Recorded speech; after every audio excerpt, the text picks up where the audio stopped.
കൂടി നമ്മുടെ ചെറുകഥ എന്ന് പറയുന്നതിന്റെ ഒരു ഏരിയ ആധുനികത വരെയുള്ള എനിക്ക് ഉത്തരതയുടെ തുടക്കം വരെയുള്ള ഒരു ഘട്ടത്തിൽ വെച്ച് നമ്മൾ തൽക്കാലം നിർത്തുകയാണ്. ബാക്കിയെല്ലാം ചേർത്ത് നമുക്ക് സമകാലിക സാഹിത്യം എന്ന് പറയുന്ന ഒരു മേഖലയിൽ കൈകാര്യം ചെയ്യാൻ വിചാരിക്കുന്നു. അപ്പൊ നമ്മൾ അതിനകത്ത് 5 ഘട്ടമായിട്ടാണ് മലയാളത്തിലെ ചെറുകഥയുടെ ചരിത്രത്തിൽ പൊതുവെ നമ്മുടെ കഥയെക്കുറിച്ച് പഠിച്ചിട്ടുള്ള ആളുകൾ ധാരാളം പുസ്തകങ്ങൾ കഥയുമായി ബന്ധപ്പെട്ടുകൊണ്ട് ഇന്നലെ കഥ തീർന്ന കഥയായാലും അല്ലെങ്കിൽ ചെറുകഥ ഇന്നലെ എന്നൊക്കെ പറഞ്ഞ ധാരാളം പുസ്തകങ്ങൾ ആ മേഖലയിൽ ഉണ്ടായിട്ടുണ്ട്. മനുഷ്യരുടെ പുസ്തകവും KSK കുമാറിന്റെയും അച്യുതന്റെയും ധാരാളം പുസ്തകങ്ങൾ ആ മേഖലയിൽ ഉണ്ടായിട്ടുണ്ടെന്ന് നമുക്കറിയാം. അപ്പോൾ ആ പുസ്തകങ്ങളെ കുറിച്ചും ഒന്ന് പരിചയപ്പെടേണ്ടത് ആവശ്യമാണ്. അപ്പോൾ അതിനകത്തൊക്കെ പൊതുവായിട്ട് ഈ 5 ഘട്ടങ്ങളായി തരംതിരിക്കുന്നുണ്ട്. അതിനകത്ത് ആദ്യത്തെ 2 ഘട്ടങ്ങളെ കുറിച്ചാണ് നമ്മൾ സംസാരിച്ചത്. ക്രമേണ ഒരു 1950-കൾ തൊട്ട് ഏതാണ്ട് 90-കൾ വരെയുള്ള ഒരു 40 വർഷക്കാലത്തെ ചെറുകഥയുടെ ഒരു ചരിത്രമാണ് നമ്മൾ ഇന്ന് കൈകാര്യം ചെയ്യുന്നത്.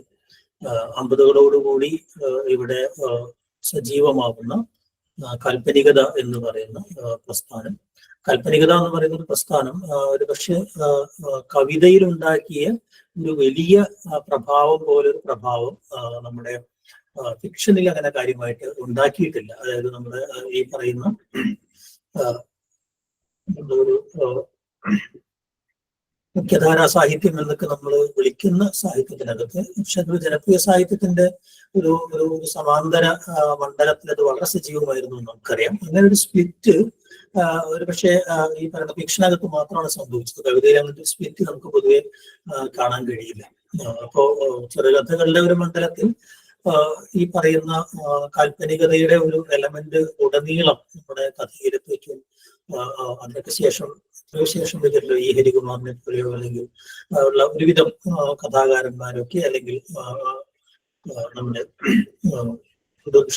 ശേഷം വരുന്ന കഥാകാരന്മാരിലൊക്കെയും ഈ ഒരു കാൽപ്പനികതയുടെ എലമെന്റ് എന്ന് പറയുന്നത് വളരെ സജീവമാണ് എന്ന് ഗൗതമൻ. അങ്ങനെ ഒരുപാട് കഥാകൃത്തുക്കൾ ആ മേഖലയിൽ ഉണ്ടായിട്ടുണ്ട്. ബഷീറടക്കമുള്ള ആളുകളുടെയൊക്കെ കഥകൾക്കകത്ത് വളരെ പ്രധാനപ്പെട്ടുള്ള ഒരു എലമെന്റ് ആയിട്ട് അതിനകത്ത് നിൽക്കുന്നുണ്ട്. പ്രസ്ഥാന സ്വഭാവത്തിൽ ചെറുകഥ എന്ന് പറയുന്ന ഈ പറയുന്ന ഏതാണ്ട് ഒരു 10 വർഷക്കാലത്താണ് വലിയൊരു പ്രഭാവം ചെലുത്തിയിട്ടുള്ളത്. അപ്പോഴേക്കും ആധുനികതയുടെ ഒരു കടന്നുവരവുകൂടി ഉണ്ടാകുന്നുണ്ട്. ആ ഒരു ഘട്ടത്തെയാണ് നമ്മളൊന്ന് ഓടിച്ചൊന്ന് പരിചയപ്പെടുന്നത്. ഞാൻ എൻ്റെ സ്ക്രീൻ ഒന്ന് ഷെയർ ചെയ്യാൻ നോക്കാം. ഇന്നത്തെ സാധാരണ ചെയ്യാറുണ്ട് കൺഫ്യൂഷൻ ഉണ്ടോന്ന് അറിയില്ല. സ്ക്രീൻ കാണുന്നുണ്ടല്ലോ നിങ്ങൾക്ക് അല്ലെ?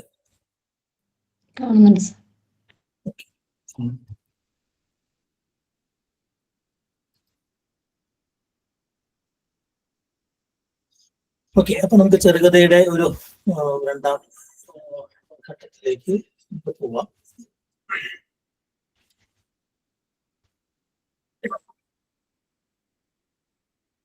ഈ ഒരു ഘട്ടത്തിനകത്ത് പ്രധാനമായും ഞാൻ പറഞ്ഞ 2 കാലഘട്ടങ്ങളാണ് ഒരർത്ഥത്തിലുള്ളത്.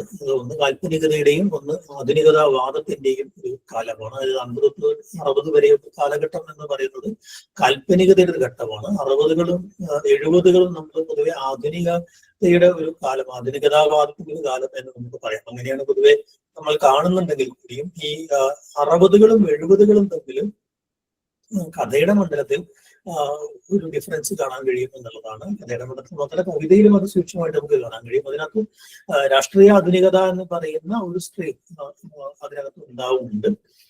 അത് 60-കളിലെ കഥാകാരന്മാരുടെ കഥയെ സംബന്ധിച്ചും അല്ലെങ്കിൽ ജീവിതത്തെ സംബന്ധിച്ചുള്ള കാഴ്ചപ്പാടുകളിൽ നിന്നൊക്കെ വളരെ വ്യത്യസ്തമായിട്ടുള്ള ഒരു മൂവ്മെന്റ് ആയിട്ട് ഇത് മാറുന്നുണ്ട്. അപ്പൊ ആ അർത്ഥത്തിൽ നമുക്കൊരു 3 മണ്ഡലങ്ങൾ നമുക്ക് അതിനകത്ത് പ്രമേയതലത്തിൽ നമുക്ക് കാണാൻ കഴിയും. ഒന്ന്, കഥയ്ക്കകത്ത് ഈ പറയുന്ന ആത്മനിഷ്ഠമായ ആഖ്യാനങ്ങൾ ഉണ്ടാവുന്നുണ്ട്. വൈകാരിക അനുഭവങ്ങളെ പങ്കുവയ്ക്കുക, വളരെ ആത്മനിഷ്ഠമായ ഒരു സംഗതി ഉണ്ടാവുക, വ്യക്തി കേന്ദ്രിതമായി തീരുക, അങ്ങനെയൊക്കെയുള്ള പ്രത്യേകതകൾ ഉള്ള ഒരു അതോടൊപ്പം തന്നെ അതിന്റെ രൂപപരമായ സംഗതിയിൽ കുറെ ശില്പഭദ്രത ആർജിക്കാനുള്ള ശ്രമം ഉണ്ടാവുക, അത് കവിതയെ അനുകരിക്കാൻ വേണ്ടി ശ്രമിക്കുക, അതിന്റെ പ്രമേയപരമായ അല്ലെങ്കിൽ അതിന്റെ സന്ദേശം പോലുള്ള സമൂഹ ഉപകാരപ്പെടുക അല്ലെങ്കിൽ സ്വദേശപരമായ ഒരു സാഹിത്യം എന്നൊക്കെ പറയുന്നതിന് തൊട്ടു മുമ്പുണ്ടായിരുന്നതിൽ നിന്ന് മാറിക്കൊണ്ട് ഒരുതരം കലാവാദം എന്ന് പറയുന്ന ഒരു സാധനം അതിനകത്ത് ഉണ്ടാവുന്നു. അപ്പൊ അതുകൊണ്ട് തന്നെ അതിന്റെ ഒരു കാവ്യഭാഷയ്ക്ക് അല്ലെങ്കിൽ ആഖ്യാനത്തിന് കൂടുതൽ പ്രാധാന്യം ഉണ്ടാവുക എന്നുള്ളൊരു പ്രത്യേകത ഉണ്ടാവുന്നു. അതോടൊപ്പം തന്നെ ഈ ഒരു ഏകാന്തതയിൽ ധ്യാനം ചെയ്യപ്പെടേണ്ട ഒരു സംഗതിയാണ്, അല്ലെങ്കിൽ അനുഭവാത്മകതയ്ക്ക് പ്രാധാന്യം നൽകുക, അതിന്റെ ഒരു തീവ്ര സംവേദനക്ഷമതയിൽ ഊന്നുക തുടങ്ങിയ എലമെന്റുകളൊക്കെയാണ് നമുക്കറിയാവുന്നതുപോലെ ഈ കഥയിലെ കാൽപ്പനികതയിൽ പ്രധാനമായിട്ടും ഉണ്ടായിരുന്നത് എന്ന് നമുക്ക് കാണാൻ കഴിയും. അതിന്റെ ഈ പറയുന്ന രൂപശില്പ തികവിനെ, അതിന്റെ ഒരു ഏകദാനതയിൽ, അതിന്റെ ഒരു ഭാവകാവ്യാത്മകതയൊക്കെ തകർത്തുകൊണ്ടാണ് കഥയിലൊരു കാക്കഫോണി എന്നൊക്കെ പറയാവുന്ന തരത്തിൽ ഒരു വലിയ കലഹവും കലാപവുമായിട്ട് 60കളിലെ രൂപപരമായ പരീക്ഷണങ്ങൾ പ്രത്യേകിച്ച് ആധുനികതാവാദ കാലത്ത് ഉണ്ടാവുന്നു. അപ്പൊ അത് വെറും രൂപപരമായ പരീക്ഷണങ്ങൾ, പക്ഷെ 60കളിലെ ആധുനിക കവിതയുടെ പോലെ ആയിരുന്നില്ല ആധുനിക കഥയിൽ ഉണ്ടാവുന്നത്. ആധുനിക കഥയുടെ കാര്യത്തിനകത്ത് കുറെ കൂടെ അത് ഈ പറയുന്ന പാശ്ചാത്യ അനുകരണത്തിന്റെ ഒരു മണ്ഡലത്തിൽ കൂടുതൽ സ്വാധീനിക്കപ്പെടുകയും അന്ന് ഒരു പക്ഷേ ലോകവ്യാപകമായിട്ട് തന്നെ ഉണ്ടായിട്ടുള്ള അവാങ്കാർഡ് മൂവ്മെന്റുകളോ അല്ലെങ്കിൽ ഈ പറയുന്ന ഹിപ്പിസം പോലുള്ള ചില സാധനങ്ങൾ, അസ്തിത്വവാദം പോലുള്ള കാര്യങ്ങൾ, ഇതൊക്കെ വലിയ അളവിൽ നമ്മുടെ ചെറുകഥയുടെ ഒരു എഴുത്തു മണ്ഡലത്തിലേക്ക് സ്വാധീനിക്കപ്പെടുകയും ചെയ്യുന്ന ഒരു ഘട്ടം കൂടിയാണ്. അതോടൊപ്പം തന്നെ 2 ലോകയുദ്ധങ്ങളുടെ വലിയൊരു തകർച്ച, അതിനുശേഷം സ്വാതന്ത്ര്യാനന്തര മോഹഭംഗം പോലുള്ള കാര്യങ്ങൾ, നേരത്തെ നമ്മൾ നോവലിൽ പറഞ്ഞിട്ടുള്ള ഈ ഘടകങ്ങളൊക്കെയും ചെറുകഥയുടെ മണ്ഡലത്തിൽ പ്രവർത്തിക്കുന്നുണ്ട്. ചെറുകഥയും നോവലുകളും മാറി മാറി എഴുതുന്ന എഴുത്തുകാരായിട്ട് തന്നെയാണ് ആ സമയത്ത് വരുന്നത്. 2 ഫോമുകളിലും പരീക്ഷണങ്ങൾ നടക്കുന്നുണ്ട്. വളരെ ചുരുക്കം പേർ, സക്രിയെ പോലെയൊക്കെയുള്ള വളരെ ചുരുക്കം പേർ മാത്രമാണ് ഈ ചെറുകഥാ മണ്ഡലത്തിൽ മാത്രം ഊന്നി എഴുതിയിട്ടുള്ള ആളുകൾ എന്ന് നമുക്കറിയാം. അപ്പോൾ അങ്ങനെയുള്ളൊരു പരീക്ഷണാത്മകതയിൽ ഊന്നിയ ഒരു ആധുനികതാവാദകാലം ഉണ്ടാകുന്നുണ്ട്. 70കളുടെ ഒരു മധ്യത്തോടു കൂടി സംഭവിക്കുന്ന രാഷ്ട്രീയമായിട്ടുള്ള ചില സംഭവ വികാസങ്ങൾ, ചില പ്രതിസന്ധികൾ, പ്രത്യേകിച്ച് കമ്മ്യൂണിസ്റ്റ് മൂവ്മെന്റുകൾക്ക് ഉണ്ടാകുന്ന പ്രതിസന്ധി എന്ന് പറയുന്നത്, അതോടൊപ്പം തന്നെ അടിയന്തരാവസ്ഥ പോലുള്ള അമൂർത്തമായ രാഷ്ട്രീയ സാഹചര്യങ്ങൾ ഉണ്ടാകുന്നു, പുരോഗമന സാഹിത്യ പ്രസ്ഥാനത്തിനുണ്ടാകുന്ന തകർച്ചയുണ്ടാവുന്നു, വിപ്ലവ പ്രസ്ഥാനങ്ങൾക്ക് പൊതുവെ ഉണ്ടാവുന്ന തകർച്ച ഉണ്ടാവുന്നു, പാർലമെന്ററി വ്യാമോഹങ്ങളുമായി ബന്ധപ്പെട്ട് അങ്ങനെ പല ഈ സാമൂഹ്യ ഘടകങ്ങൾ കൂടെ ഉൾക്കൊണ്ടുകൊണ്ട് അതിന് തൊട്ടു മുമ്പുണ്ടായിരുന്ന ആധുനികതാ വാദകാലത്തെ അരാഷ്ട്രീയതയെ കൂടെ വെല്ലുവിളിച്ചുകൊണ്ട് ഒരേ സമയം ഈ പറയുന്ന തൊട്ടുമുമ്പുണ്ടായിരുന്ന ആധുനികത വാദത്തെയും അല്ലെങ്കിൽ അപ്പുറത്ത് പാരലലായി നടന്നുകൊണ്ടിരിക്കുന്ന സോഷ്യലിസ്റ്റ് റിയലിസ്റ്റ് രചനകളെയും ഒരുപോലെ പ്രതിരോധിക്കുന്ന ഒരു രാഷ്ട്രീയ ആധുനികതയുടെ തീവ്ര ഇടതുപക്ഷ മൂല്യബോധത്തിന് നക്സൽബാരി മൂവ്മെന്റിന്റെ ഒക്കെ ഭാഗമായി സാംസ്കാരിക വേദിയിലേക്ക് ഒരു വരവോടുകൂടി ഇവിടെ ഉണ്ടാവുന്ന ഒരു വലിയ മൂവ്മെന്റ് ആയിട്ടാണ് ഈ രാഷ്ട്രീയ ആധുനികത എന്ന് പറയുന്ന ഒരു സാധനം എഴുത്തുകളിൽ ഉണ്ടാവുന്നത്. അപ്പൊ അങ്ങനെയാണ് നമ്മൾ 3 വിഭാഗങ്ങളായിട്ട് ഈ പറയുന്ന ഏതാണ്ട് 30 വർഷക്കാലത്തെ ചെറുകഥയെ നമുക്ക് തരംതിരിക്കാൻ കഴിയും. ഇതിനകത്ത് ഉണ്ടാകുന്ന ഒരു ബ്രിഡ്ജ് എന്ന് പറയുന്നത് നമ്മൾ നേരെ റിയലിസത്തിന്റെ മണ്ഡലത്തിൽ നിന്ന് റൊമാന്റിസിസത്തിന്റെ മണ്ഡലത്തിലേക്ക് ഉള്ള ഒരു ബ്രിഡ്ജ് എന്ന് പറയുന്നത്, അത് കവിതയുടെ ഒരു കാര്യത്തിൽ നേരെ തിരിച്ചാ സംഭവിക്കുന്നത്. ഈ റിയലിസം എന്ന് പറയുന്ന ഒരു മൂവ്മെന്റ് യഥാർത്ഥത്തിൽ കവിതയിൽ ഉണ്ടാവുന്നില്ല. പക്ഷെ റൊമാന്റിസിസത്തിനെതിരായിട്ട് ആണ് ചില റിയലിസത്തിന്റെ ചില സങ്കേതങ്ങൾ ഉപയോഗിക്കുക എന്ന് പറയുന്ന ചില രീതികൾ കവിതയിൽ ഒരുപക്ഷെ കാൽപ്പനികതയെ പ്രതിരോധിക്കാൻ വേണ്ടിയാണ് ചില കവികളൊക്കെ ഉപയോഗിച്ചത്. ആർദ്രകടശ്ശേരിയൊക്കെ റിയലിസ്റ്റ് കവിയാണെന്നൊക്കെ നമ്മൾ തെറ്റായി വിളിച്ചിട്ടുണ്ടെന്ന് നമുക്കറിയാം. പക്ഷെ കഥയുടെ കാര്യത്തിൽ ഈ പറഞ്ഞതുപോലെ റിയലിസത്തിന് ശേഷമാണ് ഈ റൊമാന്റിസിസം എന്ന് പറയുന്ന ഒരു സാധനം വരുന്നത് എന്ന് നമുക്കറിയാം. അപ്പൊ അതിനിടയിൽ ഒരു ബ്രിഡ്ജ് എന്ന രീതിയിലാണ് ഈ ജീവിതത്തെയും സമൂഹത്തെയും നേരെ ആവിഷ്കരിക്കുക, നേരെഴുത്ത് എന്ന് പറയുന്ന ഒരു രീതിയിൽ നിന്ന് തന്നെ കുറെ കൂടെ അതിന്റെ സൂക്ഷ്മമായ ആവിഷ്കാരങ്ങളിലേക്കും അതോടൊപ്പം തന്നെ അപരിചിതാനുഭവങ്ങളിലേക്കും അല്ലെങ്കിൽ വേറെ ദേശങ്ങളിലെ അനുഭവങ്ങളിലേക്കും അതോടൊപ്പം തന്നെ കുറെ കൂടെ ഈ പറയുന്ന വ്യക്തികൾ അനുഭവിക്കുന്ന സിസ്റ്റത്തിനകത്ത് വ്യക്തികൾ അനുഭവിക്കുന്ന പലതരം സംഘർഷങ്ങൾ, സ്വാതന്ത്ര്യമില്ലായ്മ, അങ്ങനെയൊക്കെയുള്ള ചില പ്രശ്നങ്ങളൊക്കെ ആവിഷ്കരിക്കുന്ന ഒരു കൂട്ടം പട്ടാള കഥകളെ കേന്ദ്രീകരിച്ചുകൊണ്ടാണ് ഒരുപക്ഷെ റൊമാന്റിസത്തിലേക്കുള്ള ഒരു ആദ്യത്തെ ഒരു ആയലുണ്ടാവുന്നത് എന്ന് നമുക്ക് കാണാൻ കഴിയും. പ്രത്യേകിച്ച് പട്ടാള കഥകളുടെ ഒരു നിര തന്നെ ആ സമയത്ത് ഉണ്ടാകുന്നുണ്ട്. അതോടൊപ്പം തന്നെ കേരളത്തിന്റെ ഒരു സാമൂഹ്യ പരിസരം വെച്ച് നോക്കിക്കഴിഞ്ഞിട്ടുണ്ടെങ്കിൽ ആളുകൾ ഇങ്ങനെ അന്നത്തെ നോവലുകളും കഥകളൊക്കെ നിരന്തരമായി ആവിഷ്കരിക്കുകയും ചെയ്യുന്നത്. കാരണം വലിയ ക്ഷാമം ഉണ്ടാവുന്നു, നാട്ടിലാകെ പട്ടിണിയാവുന്നു, മധ്യവർഗത്തിന് കാര്യമായ തൊഴിലുകൾ ഇല്ലാത്ത സാഹചര്യം ഉണ്ടാവുന്നു. അപ്പൊ അവരൊക്കെ എന്തെങ്കിലുമൊക്കെ ജീവസന്ധാനത്തിന് വേണ്ടി വൻ നഗരങ്ങളിലേക്ക് പോവുക, പട്ടാളത്തിൽ പോയി ചേരുക എന്നൊക്കെ പറയുന്ന അങ്ങനെയുള്ള ഒരു വലിയ ഒരു സംഗതി ഉണ്ട്. അവരെ പട്ടാളത്തിലേക്ക് പോവുക, അങ്ങനെയുള്ള ഒരു തലമുറയുടെ പട്ടാളാനുഭവങ്ങൾ, പട്ടാള കഥകൾ വലിയ രീതിയിൽ അത് വരുന്നുണ്ട്. അപ്പൊ അതുകൊണ്ട് തന്നെ ആ പട്ടാള കഥകൾക്കകത്ത് ഉള്ള ഒരുതരം വൈകാരിക ലോകം, അതൊരു പക്ഷേ അതിന് തൊട്ടു മുമ്പുണ്ടായിരുന്ന ആ തലമുറയിലെ ഈ വീരസ്യം പറയുന്ന പട്ടാള കഥകൾ, ചായക്കടയിൽ നിന്ന് വീരസ്യം പറയുന്ന പട്ടാള കഥകൾ എന്ന് മാറി അവിടുത്തെ ഒരു സൂക്ഷ്മ ജീവിത ലോകം, അതിന്റെ ജീവിത പ്രതിസന്ധികൾ, സ്വത്വ പ്രതിസന്ധികളൊക്കെ ആവിഷ്കരിക്കുന്ന വളരെ സൂക്ഷ്മമായ ആഖ്യാനങ്ങൾ ആ സമയത്ത് തന്നെ ഉണ്ടാവുന്നുണ്ട് എന്നുള്ളതാണ്. അത് നിരന്തരം ഈ പറയുന്ന ഘട്ടത്തിനകത്തൊക്കെ കോവിലൻ ആധുനികതയിലേക്ക് തന്നെ എത്തുന്ന ഒരു ആധുനികതാവാദകാലത്തേക്ക് തന്നെ എത്തിക്കാവുന്ന ഒരു എഴുത്തുകാരനാണ്. കോവിലിനെ പോലെ എഴുത്തുകാരൻ നമുക്കറിയാം. അപ്പൊ ആ കഥാകൃത്തുക്കളിലൂടെ ഒരു പട്ടാള കഥകളുടെ ഒരു സമുച്ചയം നമ്മുടെ കഥാലോകത്ത് ഉണ്ടാവുന്നുണ്ട്.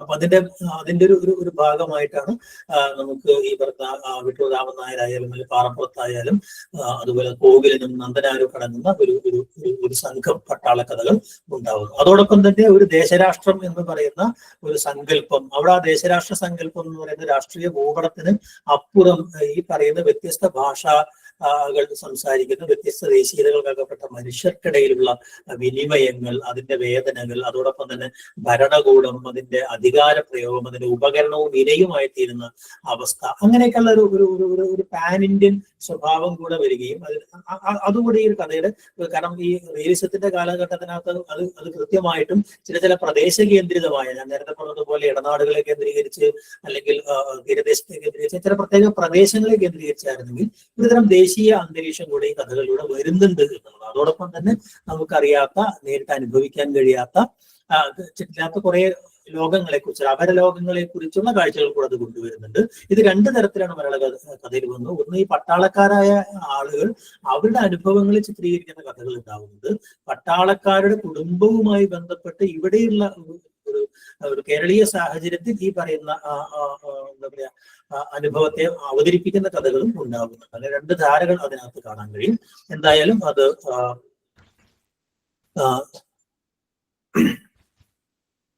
പറയുന്നത് കേൾക്കുന്നുണ്ടോ? കേൾക്കുന്നുണ്ട്. ഓക്കെ.